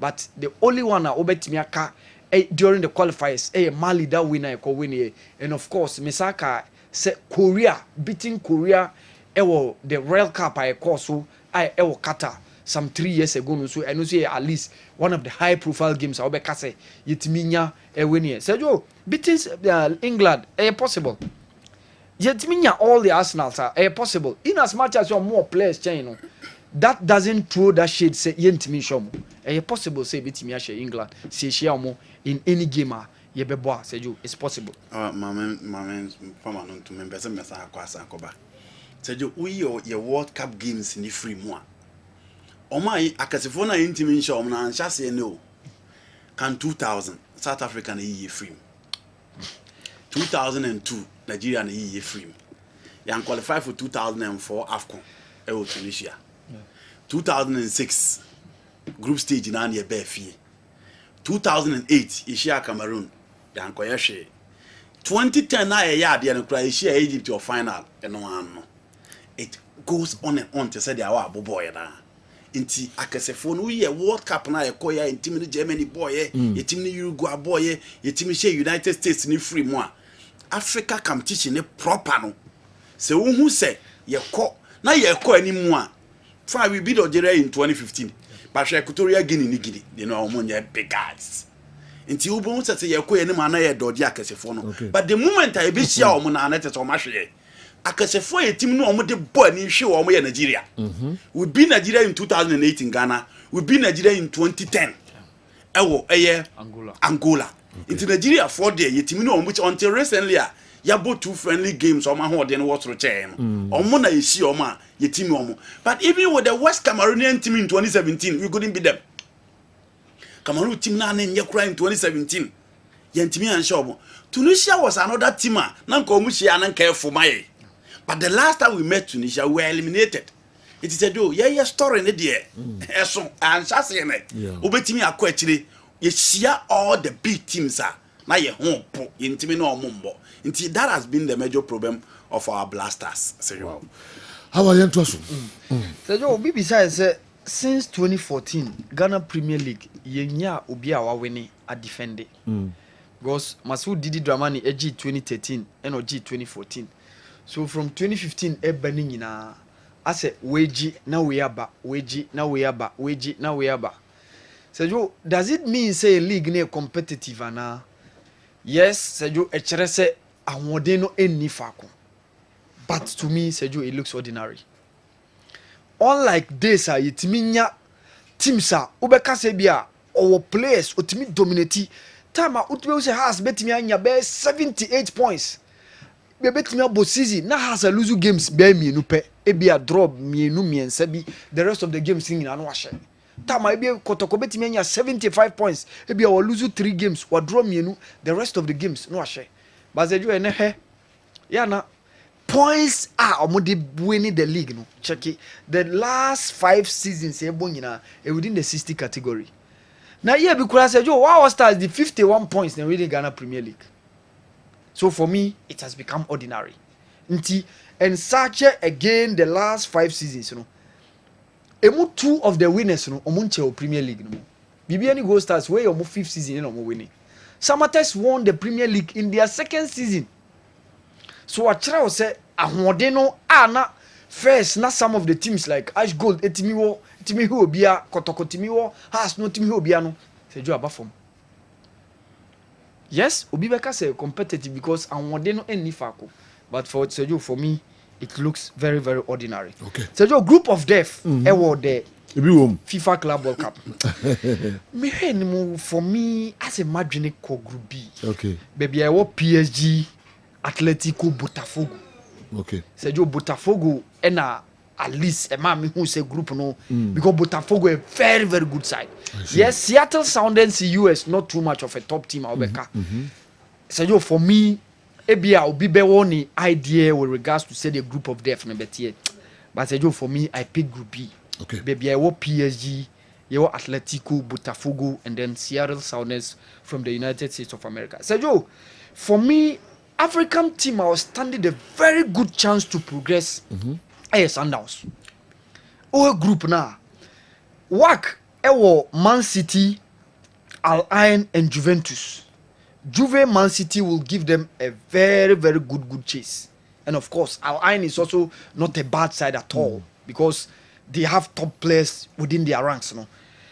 Sundowns group now, you were Ulsan HD from South Korea, Borussia Dortmund from Germany, and Fluminense from Brazil. Sejo, I think the Omobeka says Sejo, Omonya manageable group kakra. In terms of African teams now, because Ali group said Palmeiras will hold, FC Porto will hold, and of course Lionel Messi's Inter Miami. For Esperance group Flamingo will hold, and a Chelsea will hold. So said Flamingo and Chelsea looks more likely to be the teams that picking that spot So said for me, I think it's Sundowns and a manageable group. Comparison in terms of African contingent, move into the FIFA Club World Cup. Okay. So you no leading me to the criteria. The FA teams are the bebo competition. Yeah. Near FIFA and say watch the slot say Africa ebenya 4. And Ocean Soa Europe ebenya 12. And Australian continent, baby, New Zealand more mobile 1. And Asia benya 4. Not the other Americans no ubia nya ne de we benya 4 na we nya 6. But say Europe de no na man for shed and ne enti amwasa ye ne sa ne say omoye ne say the winners of more competition no premier football competition in mo continent. The winners in the last 4 years between 2021 to 2024 automatically qualify. So say Copa Libertadores so what we need 21, 22, 23, 24 one qualify automatic. Okay. Nti some slot no doors one afei no mo the coefficient in the performance of mo competition no ababi wurem. So for Africa say yo here your last 4 winners no 21 ekoye Ali 22 ekoye work and at 23 24 na asa koye Ali so Ali nkwa afa mu be miensa yeah nti afei ye beba behe Ali any work omaje no not the rest of the 2 slot near check based on coefficient of your performance in the CAF Champions League. Uko Europa Sergio champions in between 21 to 24. Chelsea were champions in 21. Madrid were champions in 22. Man City were champions in 23. And Madrid again in 24. Yeah. So Madrid afamu mienu. Instead say kaya bako na team bako befa bako. Nti Madrid afamu mienu. Nti in this case Europe slot no. Ye were Chelsea ye were Man City. Nti esese bako sa beka ho. Yeah. Na ye nice slot ye de beche. Eno ye based on performance of clubs no omo coefficient of omo performances e wo Europe. But the caveat nini no member association can present more than 2 teams. Yeah. So say we Liverpool ni, we Arsenal ni, that's the reason why who team e wo because Man City and Chelsea e di kan father slot no. Okay. okay performance of Liverpool say for example say you Liverpool have been consistent in the UEFA Champions League over the years. Yeah. Because even in 2022 they were losing finalists. They were runners up against Madrid. But say you mo anya kwan boy wrem the FIFA Club World Cup no. The same also Barcelona crowd the performance since 2019 yentimi no semi final till 2025 and say you ube Red Bull Salzburg ba unhu Barca ba unhu Liverpool unhu ebia big team bia wabɔ ne ho modern because ebia wo support and nyina based on the fact that no member association can present more than 2 clubs in the competition. So say Avogus was an account wa dientia asna encounter Avogus utie and now you supply the say asna account wa dientia asna encounter. Yeah. Say yo obi so bisa say Manchester United say yo initially na team ni di Newton Heath LRYFC. Initially a formal team no. All right. In 1878. Manchester United. Yes. All right. So now we share green and gold, yellow and green. No? Wow. But in 1902, I always think I'll be near pictures near DNA. Yeah. Any possible, eh? Just an emotion is our time. It possible. It might possible. Yeah, na Europe no the more archives ni yeah. Archives no and you be doing jumapa players, matches, newspapers. Na consist the no and the atwam kra na the kaka amanfo and mo asambre na munni ho no both foreign and local ni na no be a segment extension na yenya free don kono abapa nsima aduana num kopim no mienu the extend yako at 2 p.m. no it is anu nyina no be wuram kama pa and kra no ma yese emre no so a yenya archives now walk on once newspapers capture titi wow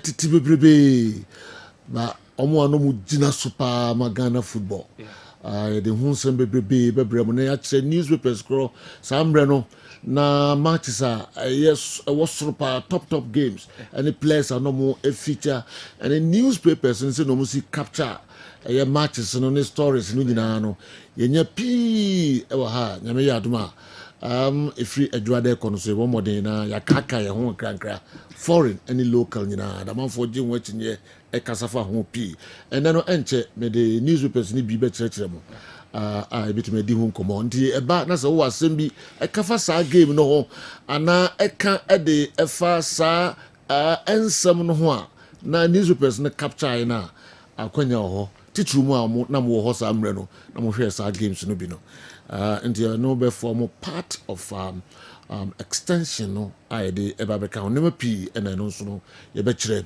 e wo Kessben television midfield action program no so awal yen to aso so Sergio na ready amu yen hwe the make ho asem no so mo kaya sa newspapers and nsema kokan na yeah so Sergio na make ho asem no Man United between 1894 and 1896 you know mo share green and gold so team no di change ye ebe free 1902 no Sergio echo Man United no eno mo sisa colors no o take over nanka mpe na ebo nkanye bad crowd yes go colors na make no unya colors no try say bit manya and yen fe no take akra na connect one so we so yen fe no sia Sergio bibisa say Club World Cup any UEFA Champions League dien ne carry weight Sergio Club World Cup die na seni esi bon se wow di Champions League e wo Confederation ena ma wokobo but ne we a ye ba be ya no eno e yeso no nko e bi nsida afi ne ye ba bebo okay so Sergio for me to lay my figures and I say be my argument say we carry weight e chain we no die Sergio me train subsequently answer me for me my determine say we be carry because we no e be the whole world and about Champions League to to one continent. Okay. So Sergio, subsequently, and okay. I said, so how would you compare Africa Cup to World Cup? Because then World Cup it was such Africa Cup. They said, but we a Champions League, and I was a Champions League serve as a qualifiers to the Club World Cup. But when no a new this version of say obenya 32 teams afi neighbor. Okay. So a bit take time kakra right. before say yetime determine which of them carry more weight. Say no bibisa say club owners ye hu omo within football association say jo eboa na. Some enkophobia timi aye ni ye. Uko Morocco say jo omo FA president no. Ono no say the owner of RS Berkane. Okay. Ono the owner of RS Berkane. Uko Mauritania Ahmed Yaya ono enoye or no ye CAF Exco member. SI one of the CAF vice president at a point. So you know owner of Nwadibo. So but a bit more how for conflict of interest. That's a whole CAF president. Yes. Owner of Melody Sandals. Into Pemu Ankasa. Yes. So club. Oh club. Into Fatwas the opposite can. Near me can say it will be more clubs. But who conflict of interest no? Okay. So a bit more aye ni ye. Na ade na ye ntimi enye ni ye. That's where the problem lies. Okay. At a point Silvio Berlusconi was the prime minister of Italy. Yeah. Na similar in India. At a point Osajefo was the president of the country. Na real Republicans in India. At a point Bakili Muluzi was the president of Malawi. Na Bakili Bullets in India. Yeah. But conflict of interest woman and no na odibehe. We have politicians directly entering into football. PSG omo project yeka is ejo enye France and the project in a buy. Na Emmanuel Macron mo ediomu ejijim other jurisdictions ekosusa. But say onye ni ye, that's the main thing. Okay. Nothing say bia say enye problematic say bia uwom na work la. Mochepe president e work but this obo say Sundowns e bona e bia ye favor mo consistently sa and City RS Berkane omo owner na Morocco FA president say you afa no Moji League. Yeah. No Moji League that afa no Moji League. Yeah. So like the difference. How about so? Yeah. Ana friends and penny for no interest no doors. Gym that's where for me the problem lies. That's where for me the problem lies. All right. Our infancy and MIA. Okay. Was it 1892? 92. Yeah. Now Manchester. 1878. Yeah. Any former. But 1902. And change color. Okay. A change color. Change from green and gold. Gold. Yes. And almost a change team needing cry. Okay. The Common United. All right. And almost the red and we know about it. Good morning, the Evergreen crew. Has Awa Mohammed played for his school team from basic school to the university before? And has he ever coached a football team? And has he ever played for the Kessben football team? Sheriff Edway Free Somanya and Ebusa Awa Mohammed questions way. Nina you know. Yeah.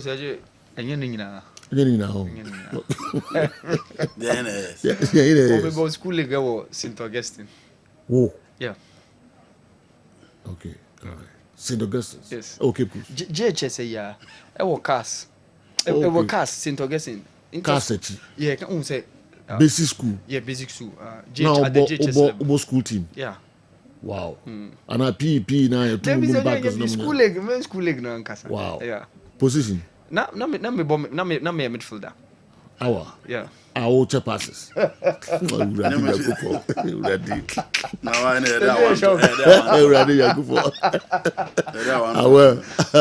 all right, we've been down to that. Okay, is Glasson Awako still playing in the GPL?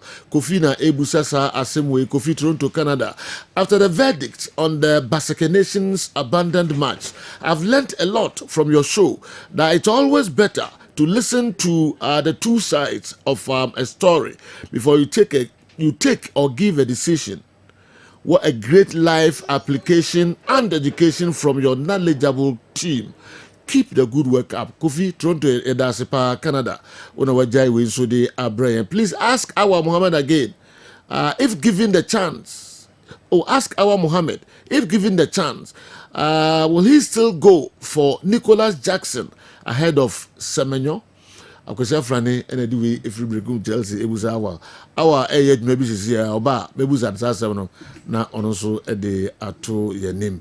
Between 1894 and 1896 the players wore green and gold jerseys which were replaced in 1896 by white shirts which were worn with navy blue shorts. After the name changed in 1902, the club colors were changed to red shirts, white shorts, and black socks, which has become the standard Manchester United home kits. Franco Naru, doctor, anyway, every UK, Abraham says here, Yena Brefi Utum, Yena Bra, na Amanfo Afil, Papa, Franco Naru. Next week. Say, 2 months ago, Amanfo Afil, Yena Bra, Mr. Okay, yeah, the best here na Andy, Mamin Chame Humra. No problem. Na ye mama to aso me call yeah. Positions now are changing. He through number 9. Yeah. Semenyo. The team now he played from the right side. Again, even in all these wasteful times, he still has number than Semenyo. All right. And playing for a big team, said you, Nicola Jackson, Opa, fan got to Everton and album of Bombers one. Okay. Na and so I don't know. Indeed, the day I can watch them before say Bekono, old matches, no. Any the players involved that they be I come as na omodi na players no ni matches they be mad that say a league no INSMP no and you say you be create a segment be extension no emu na the ISR discussions no bia wo interest mu no duru ha 10-15 minutes segment mu na wo bi kafa ho mo share sa newspapers why na kai we Monfa de din kan emreme. Yes. Ubetumi Kumasi Asante Kotoko. Wow. We ye ben the players ben one show more hor me hu say play Kotoko players no Aswa Mohammed Odum. Wow. They force Heartoffolk to taste defeat. Ubetumi Kotoko. They force Hearts to taste defeat. Na players now more a capture more than Yasam Ketuakra. Why the guys are game way? Kotoko Heartoffolk. Who bet to me Kotoko? The sports world, they also see capture game no and so I don't know. Ebeba a free Adwade kon bet me ISRD more enjoy pa both local and foreign. If I'm sure Monko the next newspaper, Golden Kumasi Asante, Golden Kotoko show class. Wow. Golden Kotoko show class. Na players be na muhu omo hono. Mihu Safu Jemfi ewo ho. Muzumu ni ya anka metimi ehu the other players na himfo na me captured hono. Joe Debra ne won finfin hono na Isaac Kwachi na obenkum no na Golden Kumasi Asante Kotoko show class. Na why ne kaisa match no na sembe na wo de efa ho ye wo newspapers no bebrebe na Nyankopon adom pani bi enche ye de ne bibia beto dwa no on na ye adom man saka ne nyina wo bi fufuro na so de beba na ya capture no Kessben TV so ne ya discuss ya na eno so eno no. The next one I say police rescue auto Jemfi at Kumasi Sports Stadium. Police rescue auto Fista 7 Wakano and a CK Jemfi. Police rescue auto near auto Fista and a CK Jemfi at Kumasi Sports Stadium. DNC Emma Sasimi Eba Moka auto Fista. Okay, auto Fista. Yes. Any CK Jemfi and a buyer newspapers here capture. As a man see Kumasi Sports Stadium. The rescue, okay. Yes, just a get to Accra. And I see also I say Abri returns Kotoko's money. Kofi Abri or returning Kotoko Sikebi. DNC I'm from Bekai. Mo share balls at time no. Abri returns Kotoko's money. Nina no na and also you better to home come bebrebe said the medical can we the prepare and sabi na ya the more local and foreign ebebremo minim some of for I'll say Kofi Abre returns Kotoko's money. Wow. Sponsor and this as me too. Eban saying Kotoko discussing the man Kofi Abre. Na okohin na osan coffee sikano ebae na eno so no wo ho asem bia eduru ha na eno so de abreye very interesting eduru ha amano ne ene fie nyina no ebeye more de amamonti extension no ye de be nyoma bebrebe yankomra me koja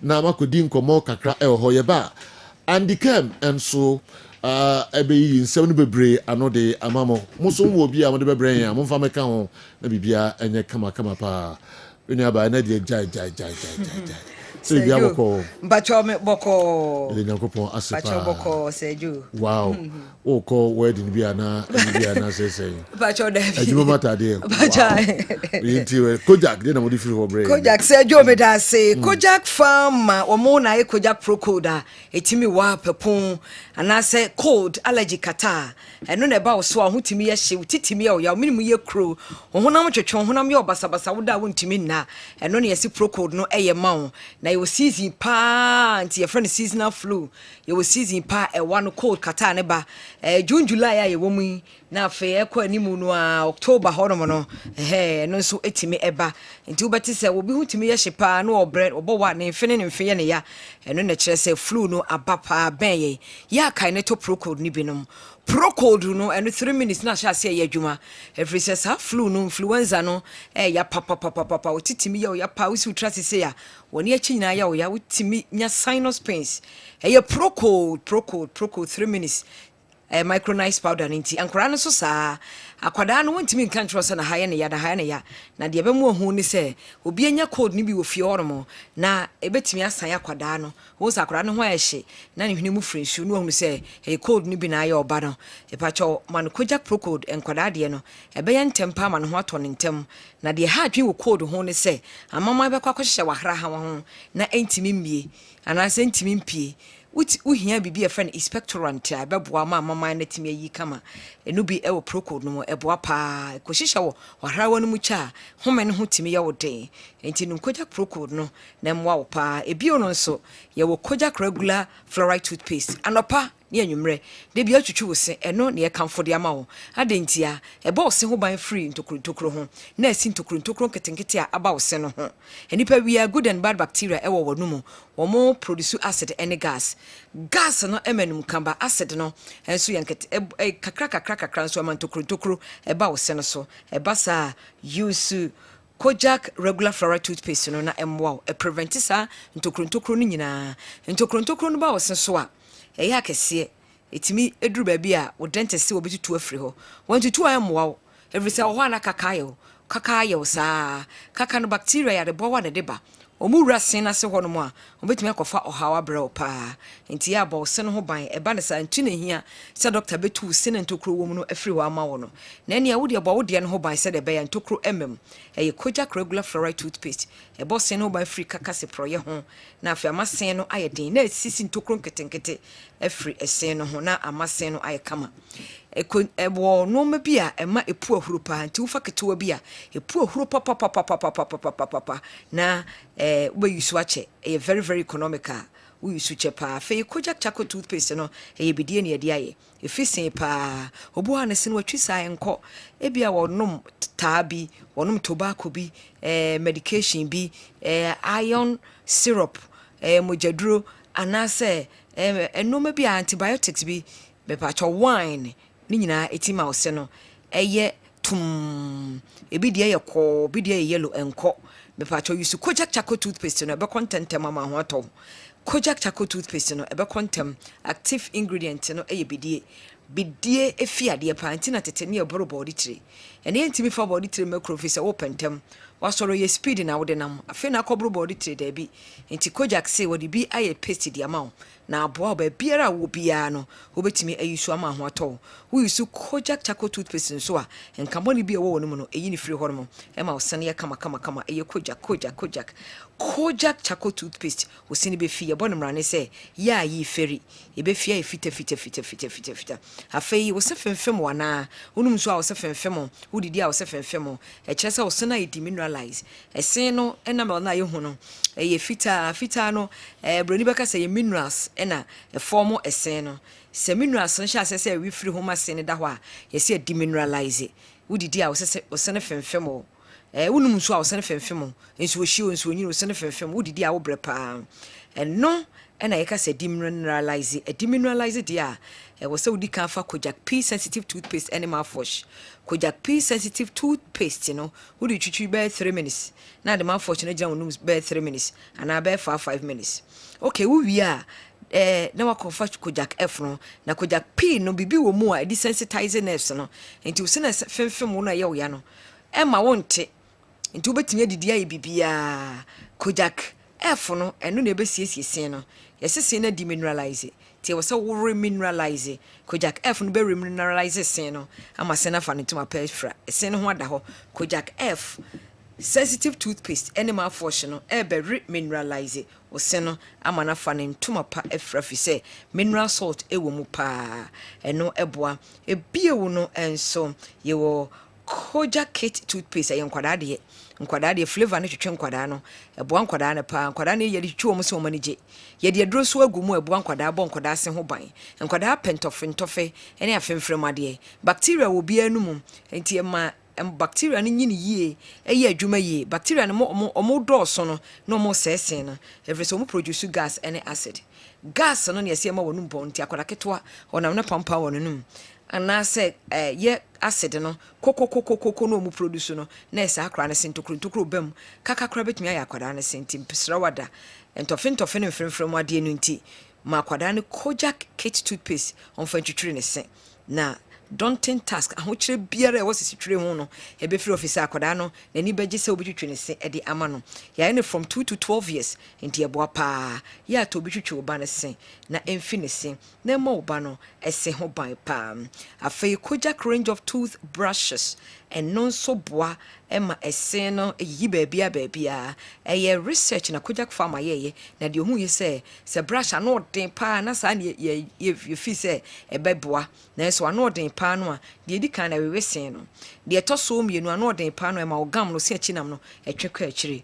enti why suitable toothbrushes are ebo ampanifo ne nkwada enti ya no to Kojak range of toothbrushes ne bi na we use ye paste no brush ne nyina no me pacho ye paste ne nyina no free toothbrush ehye ho enti wo hia extra toothbrush na to Kojak range of toothbrushes na we use abusua ne nyina ebo pam ye kai wo say ubenya eye procol ne bi e wo over the counter ana pharmacy shop wanya kata eno ane se wo kɔ pharmacy shop drug store wo say wo pe Kojak procol ne bi say your ba no akyerem say your one so no akyerem afei so kai wo say wo didi bia na horowanum ohorowanum na enyi anuane aka nyina mfiri wanum ana se wo koda na watwitwire wo se na aboa wo pa ebe kama boso miensa bia so se san toothbrush no na emwo eye Kojak o kan shi drugline no benya bi etu e won kran kuma se han so Central Market baby ho ehwe Roma Hill no obenya bi etu pepa chome de number C to 803 o fra ye nyohwe kuma se 0531 069 945 0531 069 945 and crime 0531 07 00 20 0531 07 00 Sergio Medasi medibesi ha Yesu ye bedasi papa hofeshem fita ni bibia no ayese Kojak nyoma no sem kama pa oto anya de a obenu hu da pamcho fa ho bo Kojak any omunro no products nina na eno na sese ubia enso bodin. Yeah, twaso de amamo Kessben television, Kessben 93.3, 92.9 Accra. Na mo amoshe live o DSTV channel 364. Go TV mo amoshe 121. Yemamu nyina kwa babium ede eba Midfield Action Friday edition. Okay, edumra ese andikem enso etranse na ono so eyi nsem no bebre ano ede emma yen na fi yaba ababetwa so ye didwa no na ye say ho yare na ye kyerem ba bia products papa no obenya bi ato se wode no level no nisra untimi mfa ho emmo eye Kessben television kwan bia so titru a midfield action program no. Awa Muhammad is right about Manchester United's colours. That's why the Glazers' colours are green and gold. Okusie na di way and so abreye. 11C Ajumawura. Yes, Champion Joe. I'm happy with your upcoming legend segment, so that the youngsters can learn about our great games in the past. 11C and the way and so abreye. Kujo Edway Efri Ahavwano, yeah, what an innovation. Wow. We can't wait to hear or listen and watch more of the past. Okay, Kessben's okay, does, Edamasi, Mamadi Wenumina, and so Brayan. Mamensha Hasu Kakra, a demolition gang, which goes by the name Kumasi Asante Kotoko, descended on the Accra Sports Stadium and reduced to shambles the soccer kingdom of Accra Hearts of Oak. This is how Kofi Badu, that indefatigable sports journalist, captured it in 1980 when Kumasi Asante Kotoko whipped Hearts of Oak. I said, "Oh, do you remember that?" I do. Yes. Mr. Kofi Badu, wow, no, a prolific writer. Now, and yes, I'm going to honestly say, oh, yeah, chief of staff, I will mention Palace. Kofi Badu tried here to her. My goodness. A.M. Sharif, would wait for Bolga and Abreye. Mekaipa. Na emuso day papa a demolition gang which goes by the name Kumasi Asante Kotoko descended on the Accra Sports Stadium and reduced to shambles the soccer kingdom of Accra Hearts of Oak. Okay, Yentwaso. Andy, kaka ya titi kakra. Say na di no be the question, but I'm telling you senior journalist for no more. Na ye jai de bad, I mean Ghana Premier League ne cover. Says the Yensha and I say first now cover venues be I'll be who I never call it CK Clinton. And then be America. Who will take it great? Was he a casting the stadium where you those days, many sometime you drive a cobebia. Make a cat him so cost will do your comment or drive. Yes. Wow. Two coin drive a north. Tamale. Yes. Caladan Park. Yes, Caladan Park. I'm chasing the raw material every year. Me come as if you man massacre muka. What I go there now muka. Okay. Me come as if you massacre muka. O si said you, I see you match no. Debi ya just Adam come as if you can. Okay. O si said you, o you comment. Never you be full super na speed. Yes, sir. Oh. Akomko. And then you know more. Akomko. You put up ready. You come crying. You come bebia. Well, factors in be no factors in those. Martin was call line at the Facebook. Who say how want to get free alcohol? 5 hours ago. You will cry a coda. Na dia chimbia driver na joe pesa dia chansa na chese match ni be drum wo to kwa no wani gym special cry. I think my last time we couldn't go to City Park. Me ko there Sudane. Many award the bonds me ko there Sudane e to ko ni be Chelsea. The next day and I call Brecon. That was my last time. Na quite so enjoyment no cry no. And before so be drew. Oh God. All right. Ebe samba. SS samba. Who na be na ban. Omo e wo so man ba no are not ready. Say the unti ya wo kasa ana me hu dem nka. That is your wish. But omo e wo so man ba no are they ready? They are not. Dintra. Because of their selfish interest. Why would our FIFA referee officiate a coronation game whilst the Ghana Premier League koso? Interest. Match no moko ball no basakedo. Imagine top FA official na otimubi na referee huno na both sides ni nyina huno. Said you, we are sure said that some misbehavior na cause no because no. But the president was present at the coronation. Also koso ho. And he said you, yeah dear. How will we to enjoy a quality brand of football?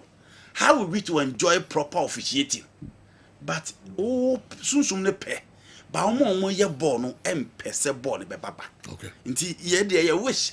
They say nke be cost na nka park na ye mabu so. So you say park ye ma ball ne fe kra hu. Because the cacophony, the spectators, the noise, charged atmosphere. Yeah, charged atmosphere. Matches now but you know the intensity of the game, the charged atmosphere.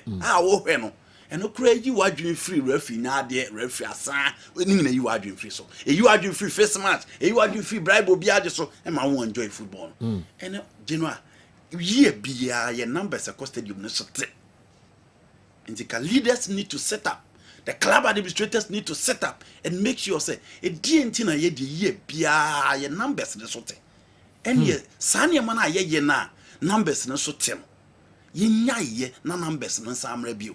And I spoke to coach now can answer no the kind of now kind one carry. Afoko. Aye. The all kind now all kind of end. Yeah. And only the tips of the iceberg. Okay. Said you say league match because of penny to me beg it coach is only keep him free. Patch us said you. It's your born there. How wish says penny to me pa a coach Chelsea only keep a being free. DNT. So we make players no. Enti when you keep an so ma ba ko kura mfam. O free boa no mo say. Yes. Match it me koso. Keeper na ese o jai ma ye she no. Yes. But why it in time that because we mo je no ma mom. To just say betimi anya de pen de aye ni free. Papa ni pacho. Na say you match it me koso o mo so mo play na ba ko share. 89 minutes na referee report so upon one goal in standing. We in our football. Why do people find it strange that people heading FA's own clubs? FA means Football Association. It's like asking why GPRTU chairman owns a vehicle or runs a transport business. Kofi Accra. Kofi. Claudio Tapia ni team bay. Obo na papa Argentina for there. But say what club owners are. Meba. Gabriel Gravina. The team bay no only. Who born a papa the Italian football. You know. Pedro Rocha or ni team bay in Spain. Who born a papa in Spain. I'm not saying clubs cannot, but you know, in the jurisdiction where they are serious running football. In penny for no club near wine. No, but you penny for Biswa, almost running clubs. Oko Morocco, Oko South Africa. Ababa CAF president Crano. Or no a club. And I'm saying, Mamelodi Sundown. And I'm saying, in serious jurisdiction. Oh, South Africa, almost serious. You know, FIGT. Moroccan football. Moroccan Football Association. Royal Spanish Football Federation. Berlusconi. Obama, Prime Minister. Politician owning clubs is different from FA person owning club. No, but so be penny. You know, Sergio Berlusconi was a prime minister. And you no influence be na only. You know, it can different thing. No, you are talking about FA leaders owning clubs in Africa, and I'm mentioning names of FA president in Europe and South America. And now has mentioned names of FA presidents, including CAF president, our only clubs. And can you compare African football to the Spanish league? Oh, so they didn't have the club. South Africa football, yeah, Baba. It's in a say in serious jurisdiction.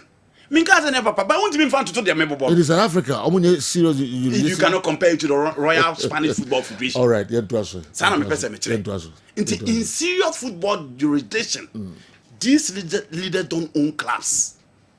And say you. Yeah, the interest they will come on. And now what can they are fine.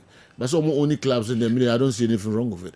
But owners interest of no South clubs, no, yes, and I mean what problem with it. Okay, it's what Bobo Bibri. Opa in Africa countries now Bobo Boba. Ubo so be with interest no supersede ni pa better pena boy na money interest.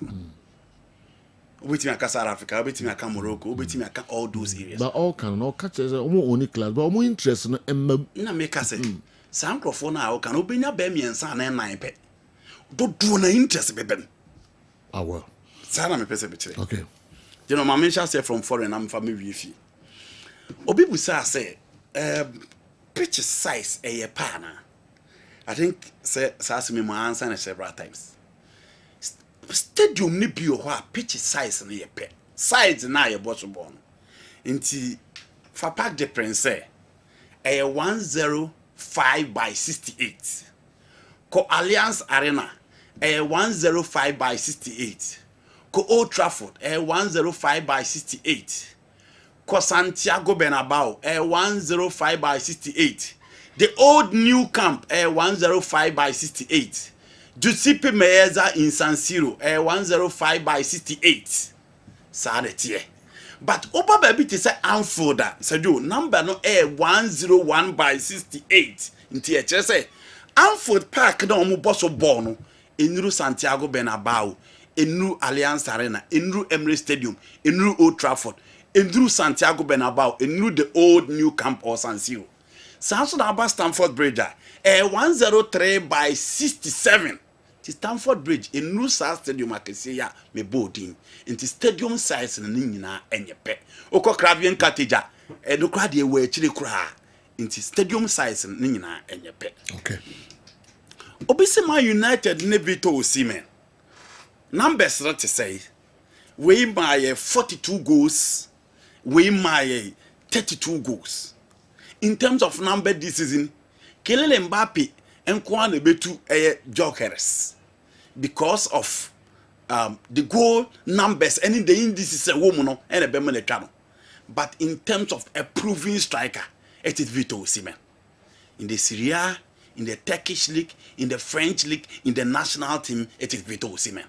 Inti Osimhen there or you proving than jokers. So told jokers you can only hope against hope. But Vito Osimhen there why ye bida inti o tona wo gidi se oba obetimi ayebi ediama. And obi busa say nkomo mienu no hwan na mekofo. Me there enka mekofo Vito Osimhen because he is proving than and me when the style of play now. Say me a dinner or the bobon he will fit into the style of Manchester United. Alongside Matthias Cunha and Bruno Fernandes. Inti me die enka ono na mekofo. Se me ye Man United penia.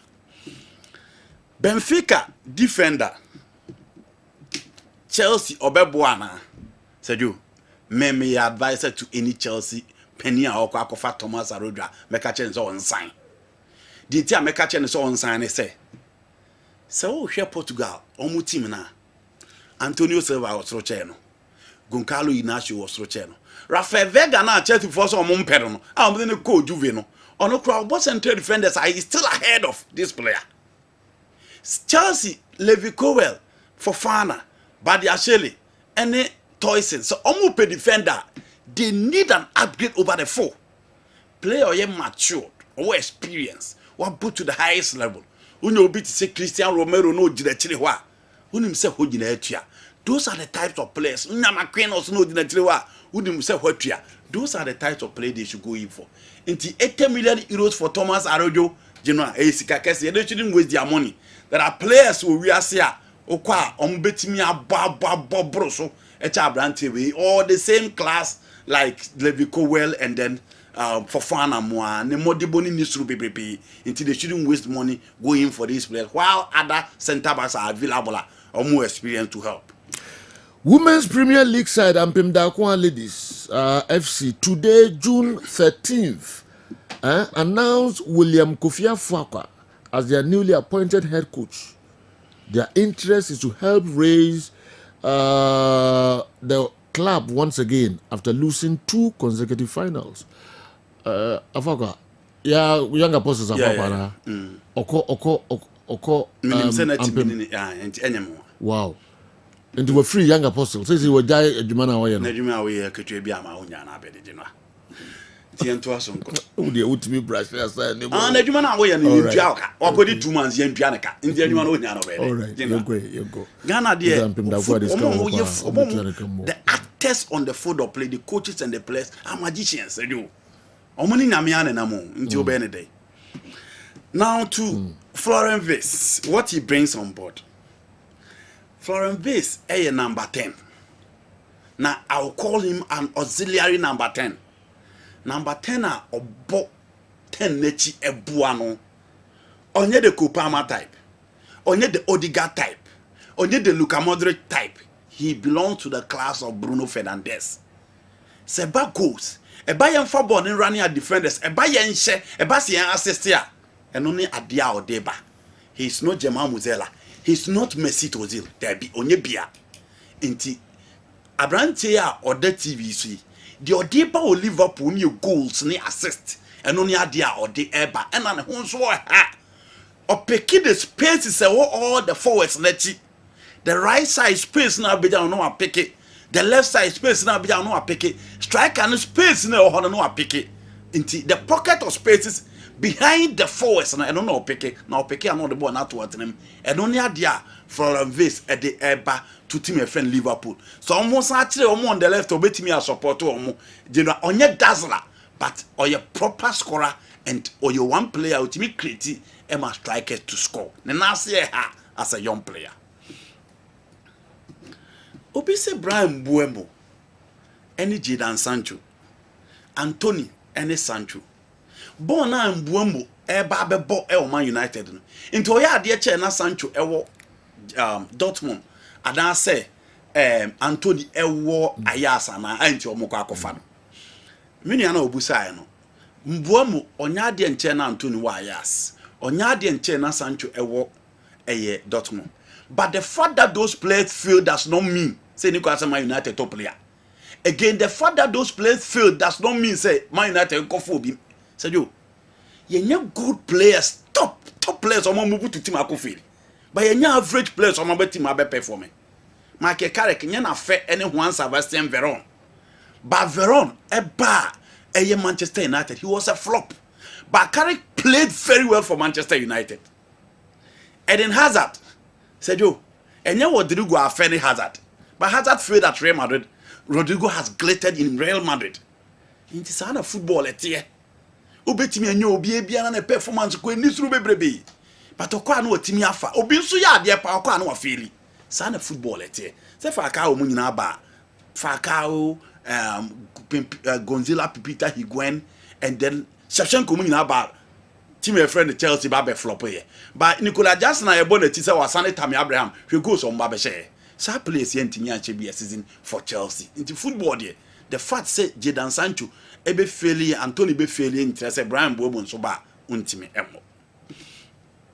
Pep akwa midfielders any Pep Linders, the assistant coach for jogging club. And I yenu and Alasa Bosenwa ebusa say what to ne philosophy ne guana. Ada Pep better ne philosophy ne guno coaching lectures wo jai on tuguye. But or the front e ba beka one idea no ye ne kanena na say who the players no de ba beka. And I feel that Pep Linders is someone obetimi added that into the game no. E the intense pressing. Time on Pep ewo team e friend Barcelona no.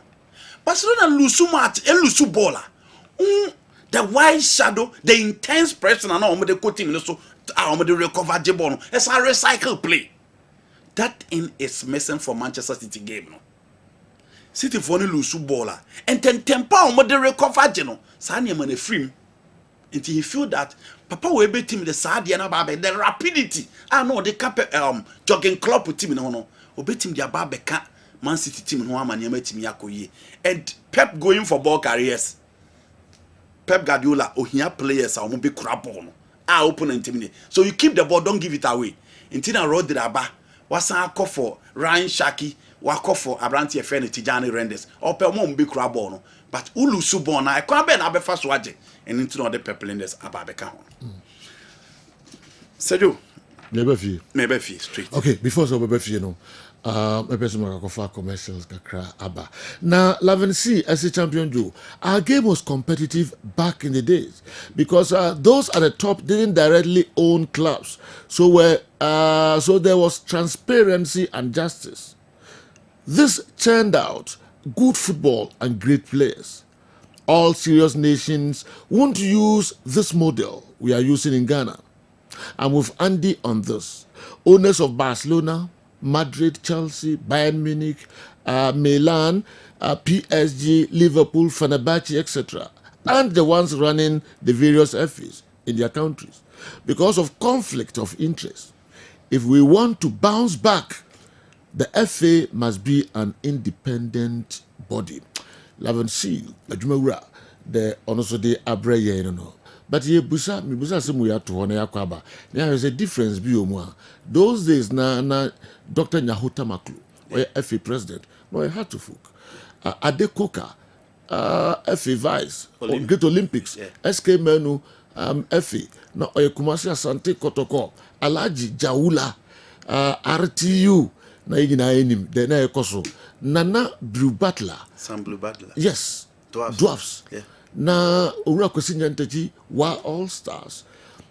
I know how is it different from the happens this year yekwaba na oyi adobi no so dey abaye yankofa Dr. Amuzu Nkrato kakramra e ba beto so amamo ahwefo nyinaa kwa ba Amuzu Herbal Clinic na vitamins P herbal mixture duro abiefu agi atum a ebua honam yaw so obi se doctor meti yaw me bema no mu idonso a meti yaw na se idonso a me bre ana se me bema no mu ye me pepe de wuhia ya Amuzu P herbal mixture doc meni me ri hye no ho sane me ana yaw pa na mete se we na wote se bema de duro Americanfo ama wo no ya Amuzu P herbal mixture obi se doc me hu se me jonso a ana jonso ne nyefe ana pam no wo hye pa edi jonso na echi doc me jonso ase na bia kam mo se ma yase me ya bema wo sa haw no me kanfo Amuzu P mu nya beko di oti yaw oni ntohwe no mo de ni ntohwe na hono sankofo nyina no me kanfo Amuzu P ma nwate obi se doctor me jonso ana emo apai we nam sen obi se doc me jonso ani nsuo kwa totoro efremu ba ena obi se doctor me koja na so se me chemu a obo se ka frɛ na nsuo man efreba no ba de wuhia ya Amuzu P herbal mixture oba so a otie mi a obuni se wi a echire no pampan ko na eka ko na eba me kanfo Amuzu P ma wate oba so ode po how quite how nsuo basa egu wase ne pa yie pampan anu wo hye pa wase oba odun so oti yawe wadro ya Amuzu P herbal mixture oba ebu nkeka ye na che mamno kasika fie na himfie bia na abie ni kuru na no ekọ ho a pampan a ohu no nya panketua amasabi ni confidence no kwa na ekọ form oba bi otie mi a otimi bu ni nsa in bleeding obo sa within 2 months do bu ni nsa mprenu onya nkeka ya na ya osa pa Amuzu P nu masa nyina ejai wako twa scan de so wo PID unu kunu hia ni nsuo nyina se na se na chi aba enam keka na akogina upiodi no nti onya Amuzu P no mu a sa haw ni nyina be komo ho ato say nroi ukọ pharmacy ukọ drugstore herbal shop obenya bi etu no anya bi ato wokumasi akodani herbal misi herbal apidank omo mbrom sa nso na icof ni Colinac omo Ashtown Accra ukọ kanshi dragley ubisa na nabuache Kingswalk Tinates Repash and Hallows ebi etu nro makon anase dudu pirano ukọ no so pa Amuzu P a obenya bi ato se opese no semise bi a peti bi so fa na manefre for further and better direction Amuzu P herbal mixture maudi hiochalo bedahwefo ase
enso 121.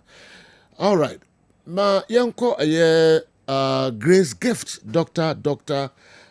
Grace Boadu Asye na yene omoso enidi enkomo kakra ofa kwadwo ha Abi enso ewa ha nye easy kra waja wonu ha koka aso na Dr. Gabi enso atransit perform mako abasebo ko so na usase Abi Sejo ya feel oh yeso na so yeso na wotwe so nso na esayi hurudi na meji aware bebo apa na Sejo munsa fi home bari nyina why ni nuanom so manko a mokra mema wo kakre e manko a ahofefo ono kra de no ho nyefe hey It's one so the mugu. Hey, mugu to pa na. Me sorry mu wiar ma ba because ana me ni sanko mo. Sergio, woni nyi sanko mo, me ko ye ba. Ayo, Grace give na de meme nyina na paguro. Grace give it heba credit. Ana ye de madure. Ye nsem de ya de sanko a.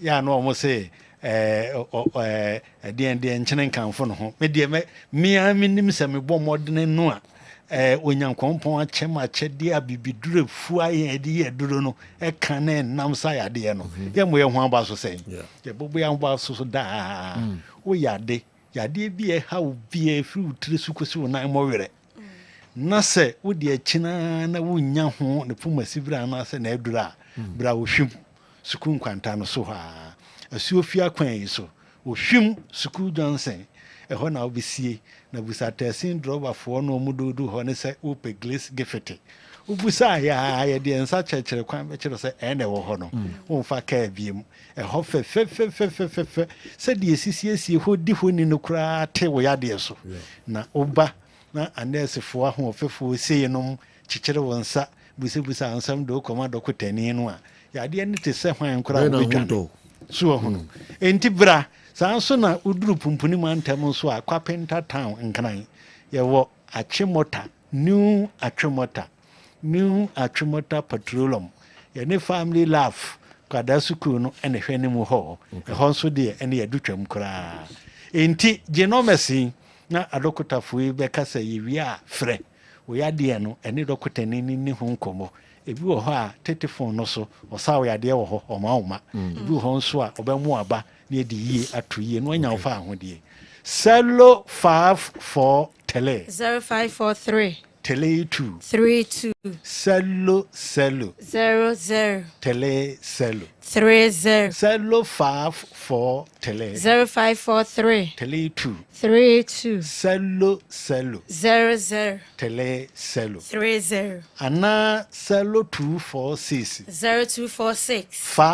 518 Cello tele 003 Cello 246 0246 518 Cello tele 003 Abi ene yenko Dr. Gabi home na so ate na wo wodo ho fe na twato yes easy Sergio yes sir ye de ni aye kan ne se Grace Gift de wodi ya wodi aduru simple de ye kan no se wodi ya wodi aduru e kire se wo wani hwe Ghana ha ye na ye di ye ho abro but ye ka aduru a enka Ghana e wa ha pa na Sergio Krobia wuti mu na se wokɔ afuo mu na sa de twa wa ye wa haban bi wo wa wo de to ekuro no so a by 3 days a watchekere na stitching ti se de akopam Krobio country bi wa sa we so no ade twa wa omo haban a wo de to so na se wo kere 3 days a ade obeyi no na ye se de ya pam enye kuro wi ena so obi do mpem bu pen a ye to adompe na ne de eduru akekere aba eduru akekere by 7 days bedu no na 9 na to asa ye pepepe bi sa abra ne ye na nam tumi to 9 a na no nsa hunu mpo se aye den abupen kro ye o so sa aduru ye friends 20 ni hwedwuma edi dwuma pa edi se bema ne ye prescribe man so won fansa ni tadua mu nyamre da 20 ni awo esa sisi ya de aduru Ghana ha ne wa ha na ye wo eno ɛna baako bi yɛ friend sɛ kraman kɔte ɛna double ɛbɛma ne din no na edua sɛdwo saa nneɛma yi na sɛ woka bɔ mu a ɛnyɛ ade ketewa but ɛyɛ a yɛma maawe cause ɔbaawe na sɛ ɔso nneɛma na ɔkɔ abɛsam de abɛfie wokyerɛ mu sɛ wode miɛmfa nsi wɔ a ɔbɛsa de aba sɛ deɛ yɛ ɔmo no ɛmɔm feel the edge for adeɛ no ɛwɔ hɔ paa saa ɛwɔ hɔ nnua ɛwɔ hɔ ɔbɛsan de aba meka kyerɛ wo plin ɛyɛ adeɛ ɛwɔ hɔ but wɔn sɛ Ghana ha no adeɛ a yɛnyɛ wɔ no ɛyɛ a yɛma no nsombo ɛma yɛn ɛna ɛma wobɛhu sɛ yɛbrɛ no adeɛ nda hɔ baa na yɛyare so ɔbi tuma saa yɛ adeɛ nti na grace gift tam bi edi nsa si ɛbo ka sɛ no matter what condition bi a wo face bi ya no bɔmmɔden bɔkɔ na pita bi fabra sɛdwo agye yɛ mmɔden sɛ wo na mo yare deɛ ɛka no no ɛto wɔ sɛ yɛtaa skrudu bi sɛ ebi a kwata anifira ɛno ɛne yɛsɛ mɛmfa ma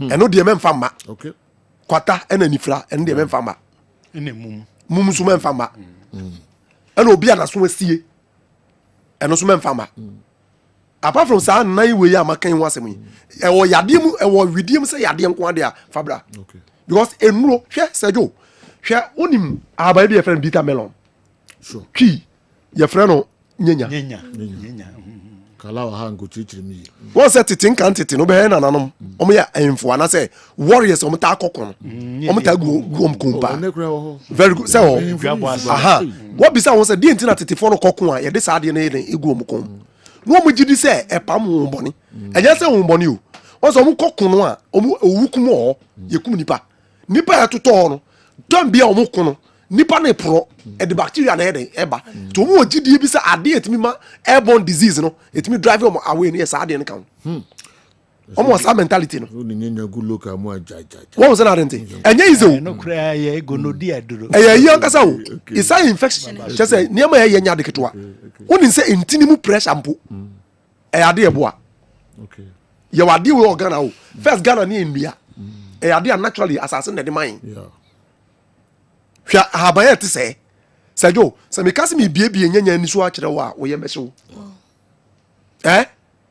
woyɛ bɛɛ den ɛbɛhyew wɔn sɛ first hwɛ na yɛwɔ yadeɛ bi wɔ hɔ a sɛ ɛka wo a yɛfa nyanya ne yɛayɛ den yɛhono no wɔ nsɛafuom yɛwia ne yɛde boa to gyam ɛyɛ kɔkɔkɔkɔ a ne yɛatɛm atom ne yɛasɔ no so de ama wo no wanom yɛde ma wo a saa yadeɛ deɛ ɛyɛ wo no ɛkɔ ayɛ ma biem bɛnɛ wo sɛ yɛatoto awe nti no bebree na nim ni uses ni biem saa de no krampo ena ye nyusu biem so na aduro na mo ko wopa ne so aduro pa na aduro pa one thing ni say eno no ya na suro kakra wo ni se oba ta yusu a oba bi wo a wa wo be 5 6 7 we kura na overload dada nti wo de sa ne yade a risk e won se also tun o man twin o f6 be ma won say wo di ya de sa nti cause odi ho agura ene e beto ato aso a because ene me dada wo 6 dada so juma e di nya de ketwa hwe sejo oni ma haban bi a ade bi e friend consilk aburo ni nyi brown bi na ti se matri corn silk okay sejo ye chire mu niam asa ade ne ya anya de ketwa wo that's a support me na me ka kire se ma wudie mu pa niam e ma wudie mu perfect wow but nipa say na nim ni uses ene asem no etu ba grace gifter ubo se ye di niam bi e ya awo mu sabi ye didi awo mu dwuma o yambe so because niam na ya de e Ghana ade no is a mystery but usua obey den obewu ti ye grace gift ya approach hu sa niam no nyina so hu ye wa haban bi wo ho a e mo bema e produce sperm more e correcting sperms e be correcting no okay onim se ye wa haban wo krampo a bema person wo na kula ne se no kura na wo ye wa haban bebre aye adwuma gene so e ti won se ye ka kire wo se wo ka se time na wo school primary ye kire se protein Very good for cell integrity and DNA repairs. Repair DNA. So your habaye say nyuma no nyina. The I can say, o de tabri yare no say na ye obia no. Fabra ne hwenye den. E fama ne fa mfa fidim. All right. Menko Abi ho na akoyo. Abi na Dr. Gabia kan okay, summarizing that man. Tiefo nyina ne se wo fie na yare bi eche no so a se ye honam mu yare nko adia. Grace Gift Herbal Clinic say Fabra ya so ye ne hwema. Aha, ye ntu asie ma. Na no so ba na de bia ba. So say asenda na wajja no soto ano ko jana gabi nyoma you ate nyo kwa na sabi all right sajo ende no kro because me say me call of that mampo da adenti sajo mo me say o mra hospital okay so we dey so meet me ba but ono can say oh ba teachers copy ayo mumra oshim sukun kwantana so asuofia kwan so a oshim sukun Johnson Grace Giffete no atwemota petrolum bonguru okotis family love international school no mercy ni wo sa de be mosapo Salo 0244 126 123 Salo 244 126 123 The chat for cry Salo 246 518 Salo tele 003 Salo 246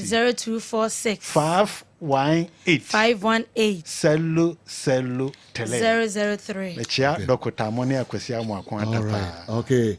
What about bone fracture? I don't know.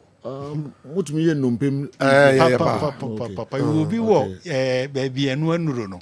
Ne dwumadi a wodi a Sunday edwe free sunwan na yeah pa. Okay. All right. Ba Sergio, be ma bia ukoda nwumre a mesre wa pe your friend say enwumre pe onion now the we have bonso gusu o de I father me person we to aso 1 week all na hwe insankyere besi wa ka kire ba wa beka bibia nka ho all right okay you better was pa the kojo wofa na fe Abi and Dr. Gabi Grace Gift nkomo no mabeboy no Mr. mo friend numbers no na Kwame Mickey baba na fe oba beboy but Andy before that Mr. mo local questions na buy no modern na beboy kakra ewo ho na fe yedi nkomo so efa ho.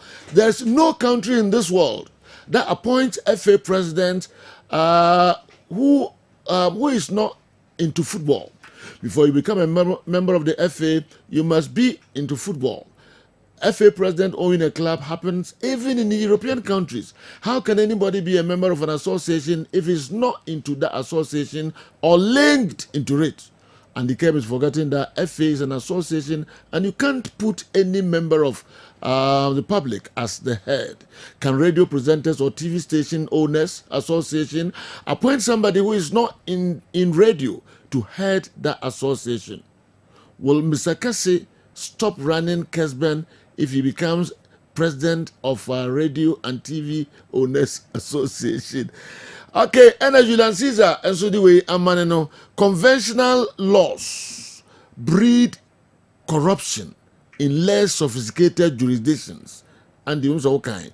Even if the European football administrators are allowed to own clubs, the reverse must be upheld in Africa, especially the sub-Saharan African region. Our inability to produce solid evidence for corrupt practices is a huge caveat for our leaders to exonerate corrupt beings. Our unwillingness to fight corruption alone is enough to forbid them from owning clubs. You see what Europe ni miam yahodwa and sub-Saharan Africa, Ghana, and miam yahodwa be enye emaye nkra say ma omo owning clubs because of interest. And yem call local solutions kakra mbo mo so kakra bi na fi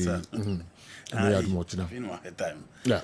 Men can be ada say the OC in every president you so football in Gaza and mo bia nkasa sa na mkan. All right. Me say various heads na me board you know team ben on war That is the point I'm making. All right. When I say obi be no football, Nico saw you be football. So you, o question na say answer na ko break it. Na me fan coach na nka me. I fan coach na me ya much na because na e me bobo FA president be okay. I know be anim say clubs be no more. Yeah. In the fan coach na me ya much na. Yeah. Yeah. So when I say o ref you no nzo baba. You know, so kind of me go it and me tackle that issue. Okay, me bo nya hota maklu, me bo Adekoka, me bo SK Menu, me bo Alaji Jaula, me bo Nana Brew Butler, me bo Kwesi Nyantachi and the other. Appreciating tia. Sajo. Obianka da. Se appreciating tia. Sajo. Obianka da. Se poor officiating tia na ma yakasi league na gu. Nobody has said that. Because poor officiating even happened in World Cup finals. Poor officiating. Even the Coupe du Mondial finals, no, yetiminya poor officiating. And the issues with officiating alone doesn't make the league bogus. That's a word now you see. But Sergio, the other message by an own team, Sergio. League pay NIA boy. Coach, etimi granting interview kasa ya cotton match. Ghana League. League Ben na yebo support Dimrika kwose match o maton Ghana League. League Ben na yebo yetimi frɛ wo park tese match na muja abo na monto aso Ghana League. Sejo intua players ka, intua coaches ka. Ye the camera co stadium yes ye ma untwa. Ukura ticket yes ye ma umuram.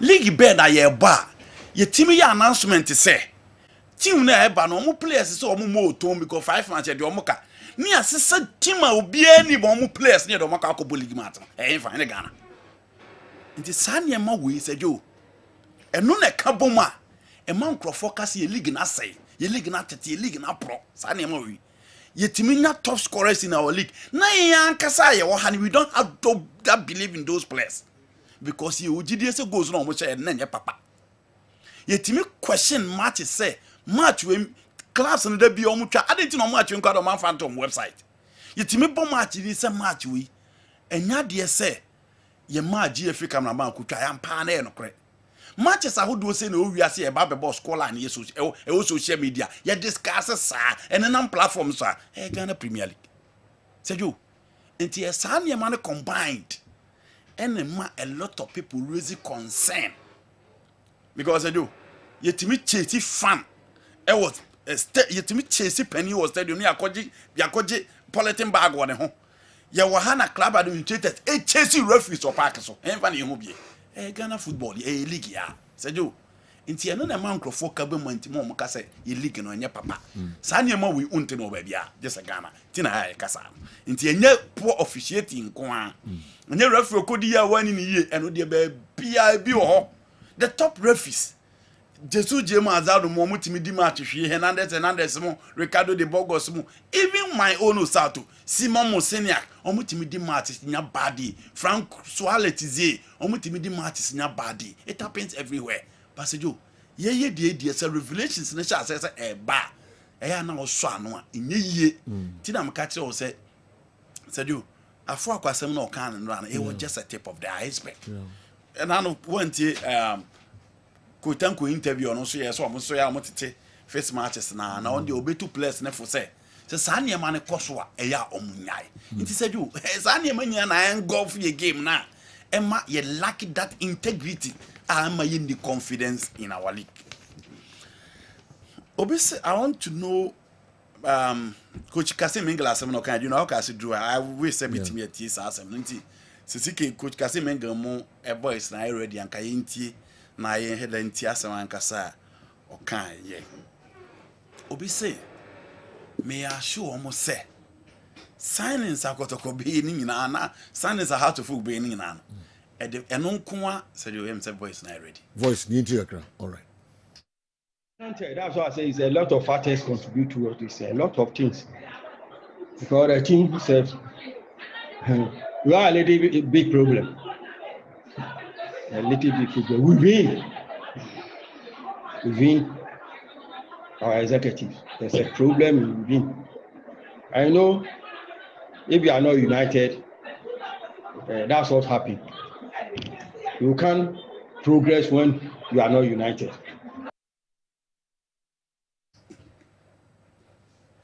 Okay, Coach Kazimingo, you know, they were kind of simple. Or say unity in the management in him. And you cannot move on when you are not unified. Wow. There are some casio. And yes, 7 hours over this. Say unity. But for a coach to come out and say the management, unity. So be a fight for the interest. Wow. And until no money league, And so be a fight. Say you. Ebi kura ball e si o no senka omu nyina aka bo man ka ba te kom to aso. Ebia de si o no senka omu nyina aka bo mu a ka ma te kom to aso. We ni say internal something. Adia. Say ni kwa so be kana ba. Out be kan sa. Say omo obe cost free sa. Scott free the onko. Scott free the onko. Pronouncement you are ya. We the onko free. So unity ni entemu a. Me enko kana. Unity ni ya ni league na say na bonti asema na. Me hu bone nso. Ombo question, hu bone ewu. Okay, yeah had ye nka saasi. Yes. Yeah part of the world no. Sa no kro wi no. Oye adwuma ba bia ye nka. The young apostles coach beka yi. So what is your friend no? If a friend is on for proof. Yes. Emra. I said it yesterday. Na on for proof be emra. Yes. Eno na say your ball. So Ghana ball no a referees any club owners no na ebo. Coaches dom di achire kwa. Wow. Prove no and say your ball. Aye. Yeah so you know prove no na say your ball no. Mr. Abed come kan the prove be na ko e. Dr. Nata Makulu kan the prove be na ko e. Already I can be the prove be na ko e. But you be hunu hunu until next year na your ball na san say. Asem na o kan no. Omo mo so ho ni nyina nso ni say no kre. Be aware of who paid him saying, Alaji Gusa at the end was damning. Obi for Alaji Gusa. I'm for Alaji Gusa. So, I'm perceive be away a ball into a tram for Alaji Gusa. A to be trap. Discipline committee near test committee should call Alaji Gusa, Domra, or no, say match. Momo so nyamamu, now on cam, obedient him for Alaji, or no the quanka to be trap. But you cannot call Alaji. Until I for coffee no about say coaching obey dear. Obey a dear or so copacho. Yeah. So obey a dear. Also copacho. Your kind now be any hobby. Go free young apostles. Also, I heard the beef from Ampim Dakon. So obey your coaching a dear. Also copacho, none of creno, a bay intro. A system in German can of credit. Come near to my back cry. Also, Kuan as a young coach. Yeah, but only proves as how Kuan to Mampa. Prove. Now because panic also when you go keep him free music proof. And you know Uka Sada Adira. And why you prove any day. And why you prove he is the main actor. You panic also when you go keep him free. Now what proof no. Maybe yes. They do. That's how we are shooting. Our system be meba. Dr. Nata Makula so trebe no mo twen. Alaji Grusa o mo twen aso be. Alaji can be aso trebe no mo twen. Mr. Abed come aso trebe no mo twen. Aso trebe. Yento aso. General.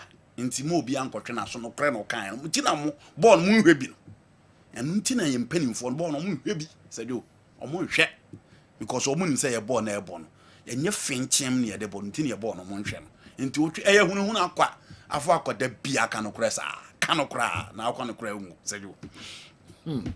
Obi say to my main question. O say koda wona ya so mo to players na ye better na ye bobo na manfo aba stadium ana said you no nko anya enough signing players alone o mo say nipa bebrebe ho o maboto especially House of fans nti o mo ti big names yakofa we free yakofa we free and performance na tie this is say no boy and performance na tie said you obey happy in the first place but the aka to get the chemistry to put them together to get the cohesive side and no adwuma na coach na ye nti o signing players no na coach nso ye adwuma to make sure say players na mo signing no obenya the best out of those players and no na supporters the best stadium e stadium mo ba bio de no bia tete wakoto players no mbeba obia tete say kotokwa kofa wi omakofa wi edin player na mo kan ho asem ye de naba omo beba but omo ba no ma hu good coaching na omo ma bio. Last year, see Kotoko. So when Kotoko started winning, the fans started raising issues about the quality and the brand of football and mobile. Into good coaching so is as important as bringing quality on board. So you umre into mamnya quick. Me into ya, me ma be 2 minutes we. Okay. Mresa be man ma sign invite to nyesa de ani na no this the konya me yadma. Ochina se na osi bisimu reti Ghana. Just in the Premier League. 5 over 10. Yeah, na watch at the Kuntia and also with the course a figure no na afi as it choose a Kumasi Sante Kotoko episode almost signing 1 victor draw from nations na players no interest and our coaches in interest and as a team no interest and I coaches in baby almost sign players near the end. Okay. No yemfanko no interest in the mamma fan coach them because I know the so. Okay. But say you mamma fan we try to just play the okay. Say you. Okay. And when I can blade you know. I was in favor of blade. After program test message be me now no me the chile wa we measure. It's strange. But say you I ask myself one question. We any player our back Kotoko 1 year. He has been with Kotoko for 6 good seasons. Are they telling me say omo managing the situation say na aba bidru ba bia omo ntimi manage biu? And here one question. Number 2. This is Justice Blair and chair. No one person be renewing the contract. A DNA trigger for the renewal of contract because your management we are. A DNA upon all the indiscipline concern they are raising. A DNA trigger ya a man or your indiscipline said Joe. Omo renew the contract. Number 2. Number 3. Say football na ye ye pese ye na sorry ayen kanu bia anti okroma. Say Joe, say Nyankopon boawo. Na okonye obi onim ade ye. Na ne hodwo. Na nyamsom woni mu. Na wo ye dindin. Na odi na tem wo kasetia na wo ye din na okọ anu afa ne saa. Agodie no mo nim ye bi obi ha dwene. Obi a won ne nso. Nti what do? You manage it. I'm not saying any management out of hand or entertaining, but I'm saying that a player who had been in Kotowo for 3 seasons, a dear that all of a sudden they say that why in discipline or behind team incredible. No, someone is failing on his job. Kotowo players and not Kotowo players or TikTok. Kotowo players obu pia bonti omo batambia. Kotowo players ni security akon. Kotowo players ni we chase Kotowo players we nam kiss we na masejo. When also yes edman to make sure say those players stay around. That person is failing on the job. And today be a man sacrifice players no. Na ye nyam panimfo na also mu adwuma na ho. And this thing and didn't start today. The bia made and throw mu twa to Sadek so say Baba Mahama free eduso ba beti ne ma hotel all because they wanted to sack Sadek. Sa theories na doors wo Kotokom. The bia player bia bibi player we are say so mo person mu ja okwan a na omo di bibi kakra to so it happens to most of the players are on person mu ja okwan. Justice Blair can 1 year said you player about 27 matches for Kotoko. Upon all his indiscipline, he plays as a center back, he plays as a right back, he plays as a pivot. And he just is building a coach go against South of France and no more body. What has changed? Someone is failing on his job. Into calling that person need to book. Namunya said the beer player win a mwadio player way in discipline Kotoko kwa de every year player be mwadi. Why? So both you make abasisi na fiye babeto so de mamo bamto yenko Dawood Heba na minguti ono so nkra toka krebi na fi program no yekeka eko ewe no kwa miki beba na ya sum up the person the two bia donc na holistic news atwaso de amaye Dr. Dawood Enuanum ni adofo ye frame me Dr. Dawood me na me da Dawood Heba hospital ano na enam meso enane Dawood ointment Dawood 360 capsules wodwa manso a ene obi adi hu adanse na duwe edutwem Dawood ointment o se fatwi na ebeko ofa Dawood 360 capsules o se sisi na ade wom na drom yenu we e adwuma bom obi a osisi ye wo yapa de obeye ne se wo de Dawood ointment no etwitwe osisi na anopa ene anwumre a nansa bia no na wo de bia bo asawa obetimi de atua wodware wi a fa Dawood ointment wo de te ne fa sra ta bre kro na no na wonom Dawood 360 capsules no anopa ene anwumre na danse ye na ba amane wo de enko na enko ti adanse ni bi Dawood Ultimate. A drawing. Me straighten and welding. The toda me po djuma na me honam nyina me me ho bibi enyi. Ba se minya sa Dawood Ultimate we na me twitwia. Na no paso minya Dawood 360 na me no mo a. Ah. Ese kwa re me ye adwuma kura se kane no.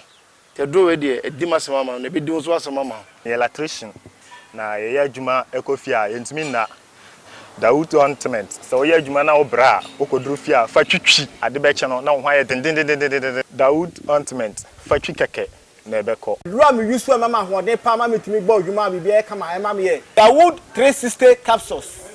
And a Dawood Ultimate. O me we no now the we no so twitwi wa aposo e be ma ya oni nyina afiri o ma de extra to be gba adwuma. Dawood Ultimate fa twi na ebeko. Da bia amafo company de wo ka musa akọ spreader. Me secret na nu ani ebugdo na ani Dawood Ultimate ene papa. Me sole anopa me di twitwi me sisi achi. Me babia he. Me ntebre secret ni nie. Ti so person at some ya. We use Dawood Ultimate. That's the secret of my taxi driving.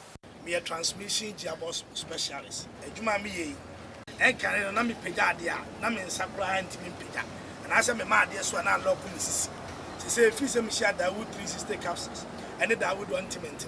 I want me bebre the dry man so amente ya mente blebia. Obia mo modin so betimi ape Dawood Ultimate and the Dawood 360 capsules. Enya biato. Odofo se wate bi.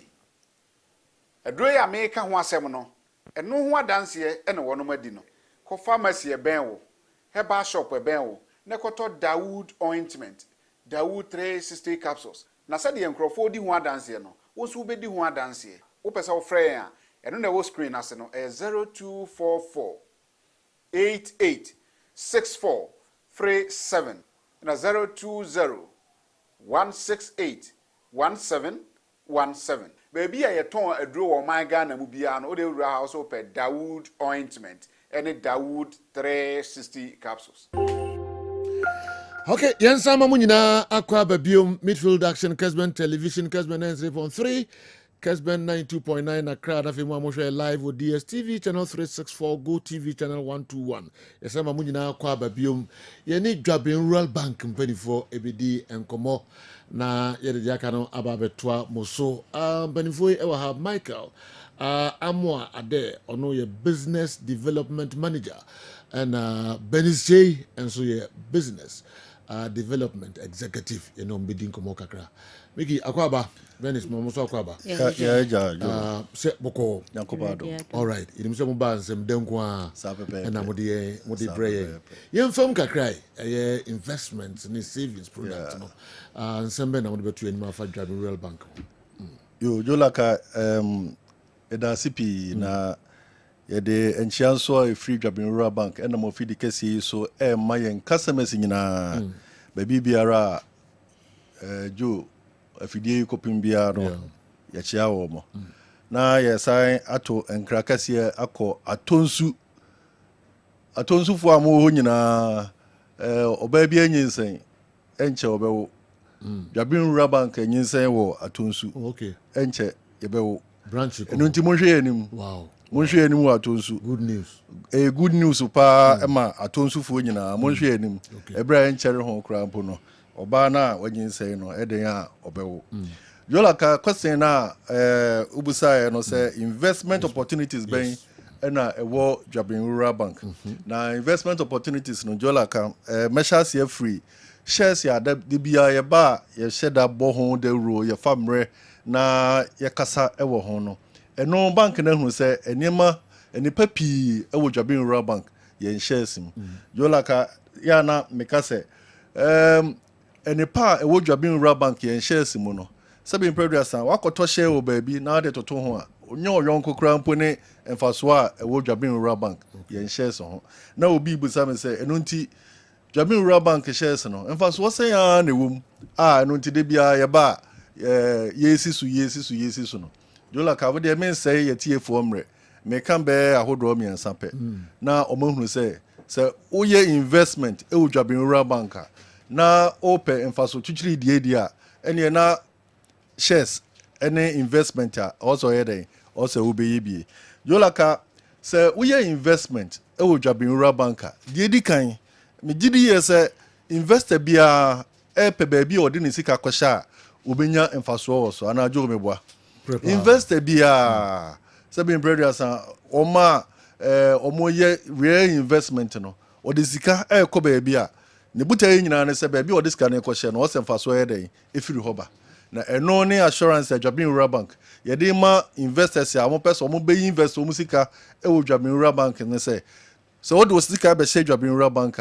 emfaso chichiri die e den e wo ho by way of dividend eno na make say jolaka last year ebra yebu konta no empanifo declare dividend no me say de na ne die so akra mpono na nye 20% returns on investment na je say usika na wo di be she mu no yebu mu enum ya side ba kon amount in the form of dividend nti say wo mpe we ya de na ope e de na biem krampo ne be ka obehu say indeed emfaso dwabin rural bank yen shares ho enkofo bebre efre ebusa sometimes omo frɛ ebusa na ye ka ya no mo frɛ say ye di agro but no custom na ya bet na jo Laka fidie so ye ka kire customers say anasa investor bia say wo pe bia bi aye investment na wanya return on investment e be so wani na betimi ma wanya kokoduro agina ba bia kasa ampa me de sika ko share dwabin rural bank no me me ho de a ene na beto shares e wo dwabin rural bank obi won ma o say anti apart from returns on investment no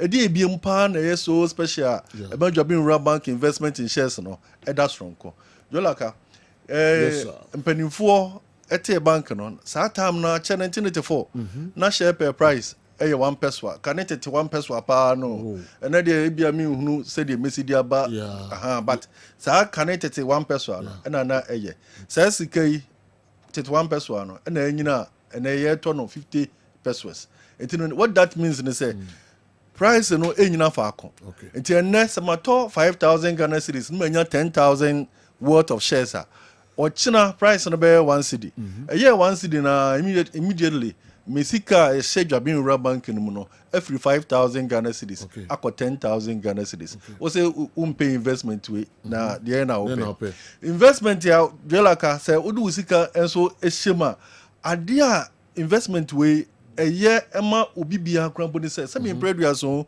Laka etese na wusi dan wusi dan ya yesi dan we eye wujande anameboa sure intin we no so no utimi pass on to the next generation emomo so be den ebedidi ho na ade ba kon ya na de wo mu krampo ni say Laka obi eto obi me predu asa waje mu kode nanso na chiri na fansa ne na ebra onya kwan so also ko school na school fees some ahwan den no sa nam se na ne nana shehu den nti no enam so ma onya scholarship o dwabin rural banka wotumi akọ school abaya medical doctor say wow etinu se enye investment na onana ehunu ye eye e to ho ma ne nana no because sabin producer sa time na oye investment no wanya ama wono ane ho oye man oye e kan hu say e bia daachi bi ne nana no benya esomfa so ampani ampa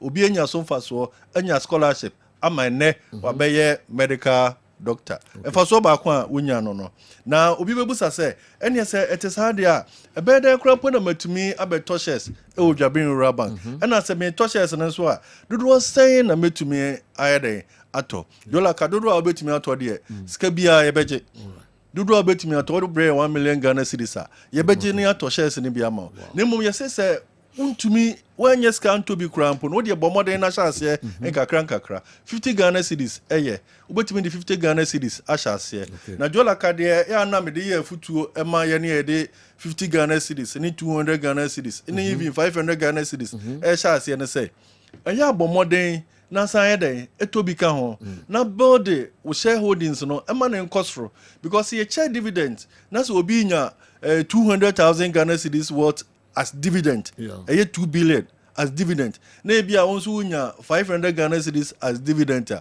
obeka say bia won fast way dey esua but omo fa so no eye kese no eye oma build omo shares no amana kwa animu enti ye ka say well obetima start with 50 Ghana cedis but ye best share on cry say 50 Ghana cedis na was starting e ma no enso ha koso na ye den to dwabin rural bank shares no more and more na build o share e na betumi ama wa enjoy more dividend in future enti no amount to be a camera say amount to be a obetumi e dey ato obi bu say okay ene say be pushi misika ebe share dwabin rural bank mu na say shares no ebia me pese me jaya ekwan be na mefa so a meyi misika mesro akonya ewo ho shares de say de dollar kaya na metaka no enye short term investment enti say we operate current account and as savings account na ho akire wo no aba say me beyi misika obia obeye shares ni bi as an investor bia no wodim say we ni long term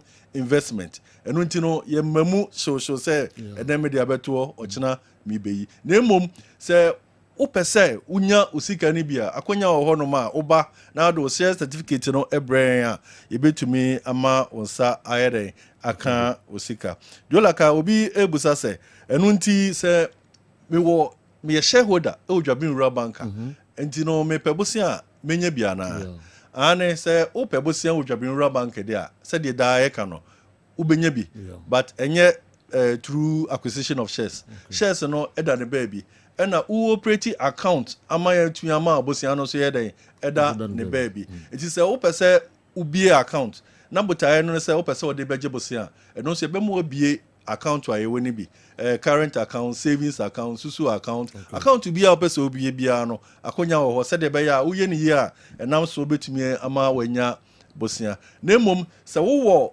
shares no so bia etumi boawo ama utintim yie ewo dwabin rural bank said de be ya wo pemwa bank no so betuma yeden akwo moa ewa akoni asanyina mu Laka yesa wo dachinti investment account enso wo na sa dachinti investment account no ye ne ye di dwa na ye investment wo ye ne adwuma mu no sabi predators appearing for say don't put all your eggs in one basket wo de be dachinti investment account ni bi na CS kan kakra egu on towards your pension said de be ya dachin bi a won so aye mre akotena fie no sabi predators de wo de adwuma no share ne nsa no kwapo mfeska ma unum so wa make enough savings or dachinti investment account e wodwabin rural banka ehun si ho nko no ebetimi ama wadidi ama wato waduro ama wonsaye den akowa no dwabin rural bank e na ye no kasa no tutumrika na bra na enidwa ka ho dwabin rural bank nkomohwam na Michael amwade de abreye no beris my branches no na fi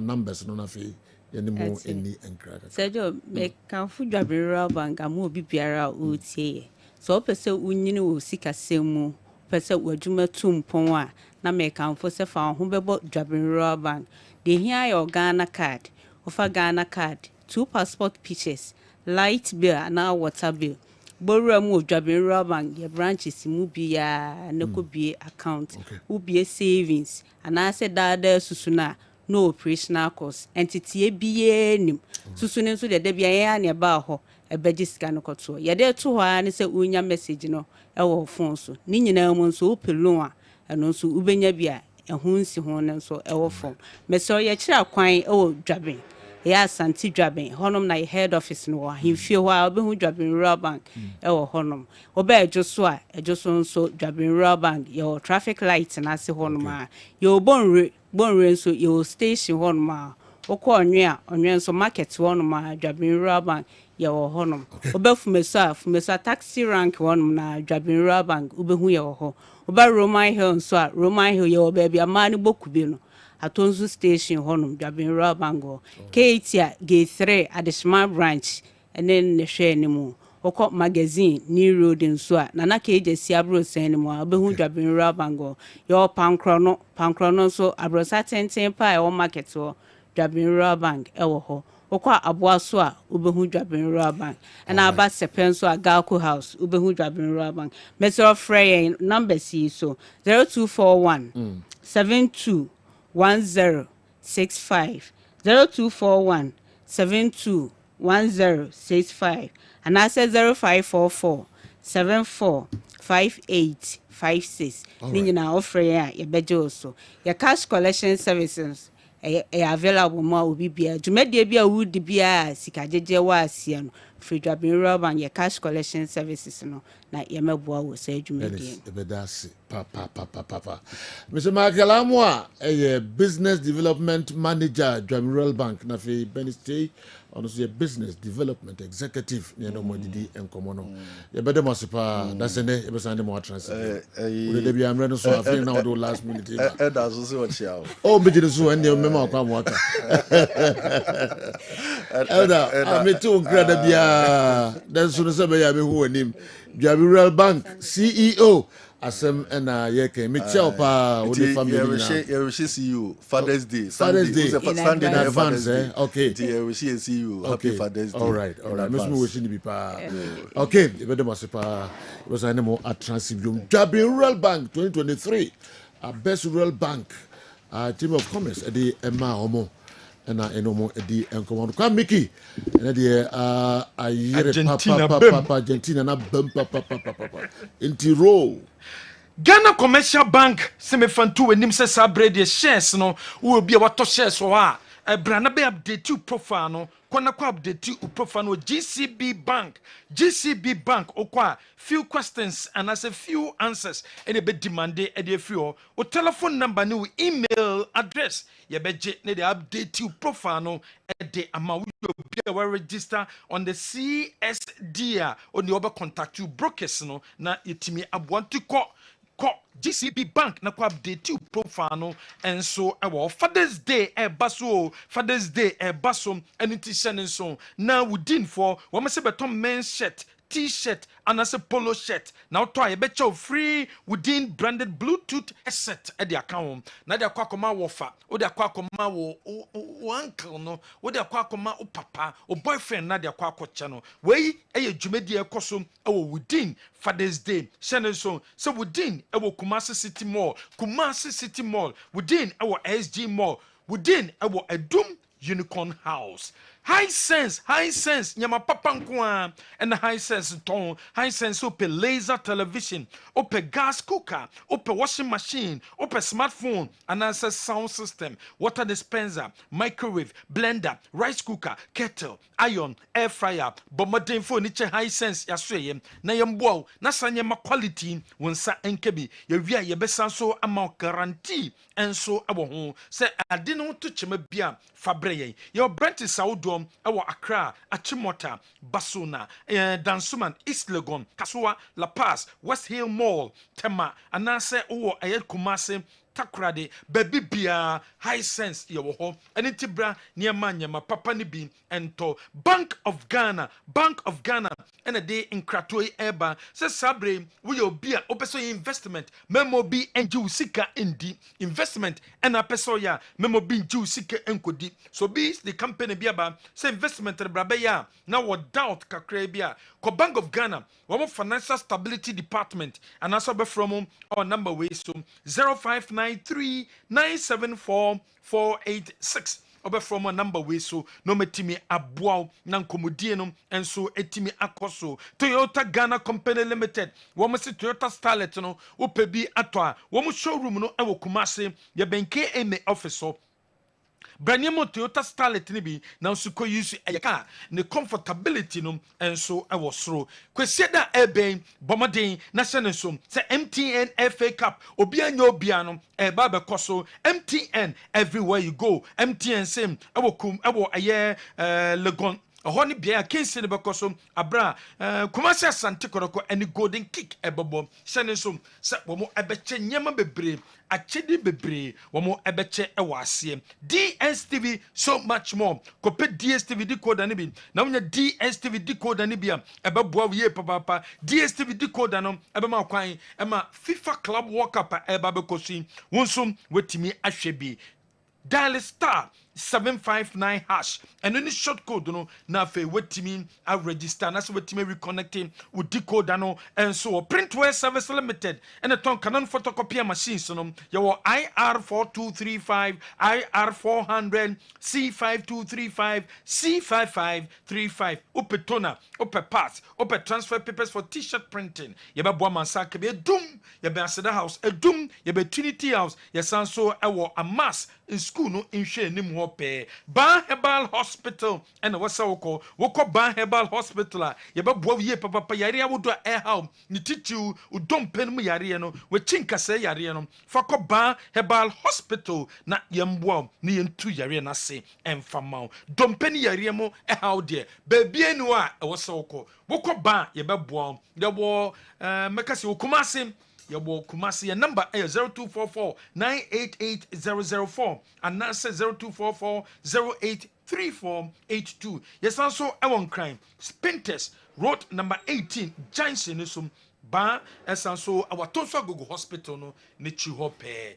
The one and only General fancy msemraso sorry ma holistic news and so eba na ombeto so ede maye Mr. Erika J una CEO National Entrepreneurship and Innovation Program NEIP and your birthday me we so happy birthday we a special one the free anefi Sunyan Zongo Erikus happy birthday akramo holistic news me we so kofi happy unity eda masipa eba sana matrasi na me admo china akramo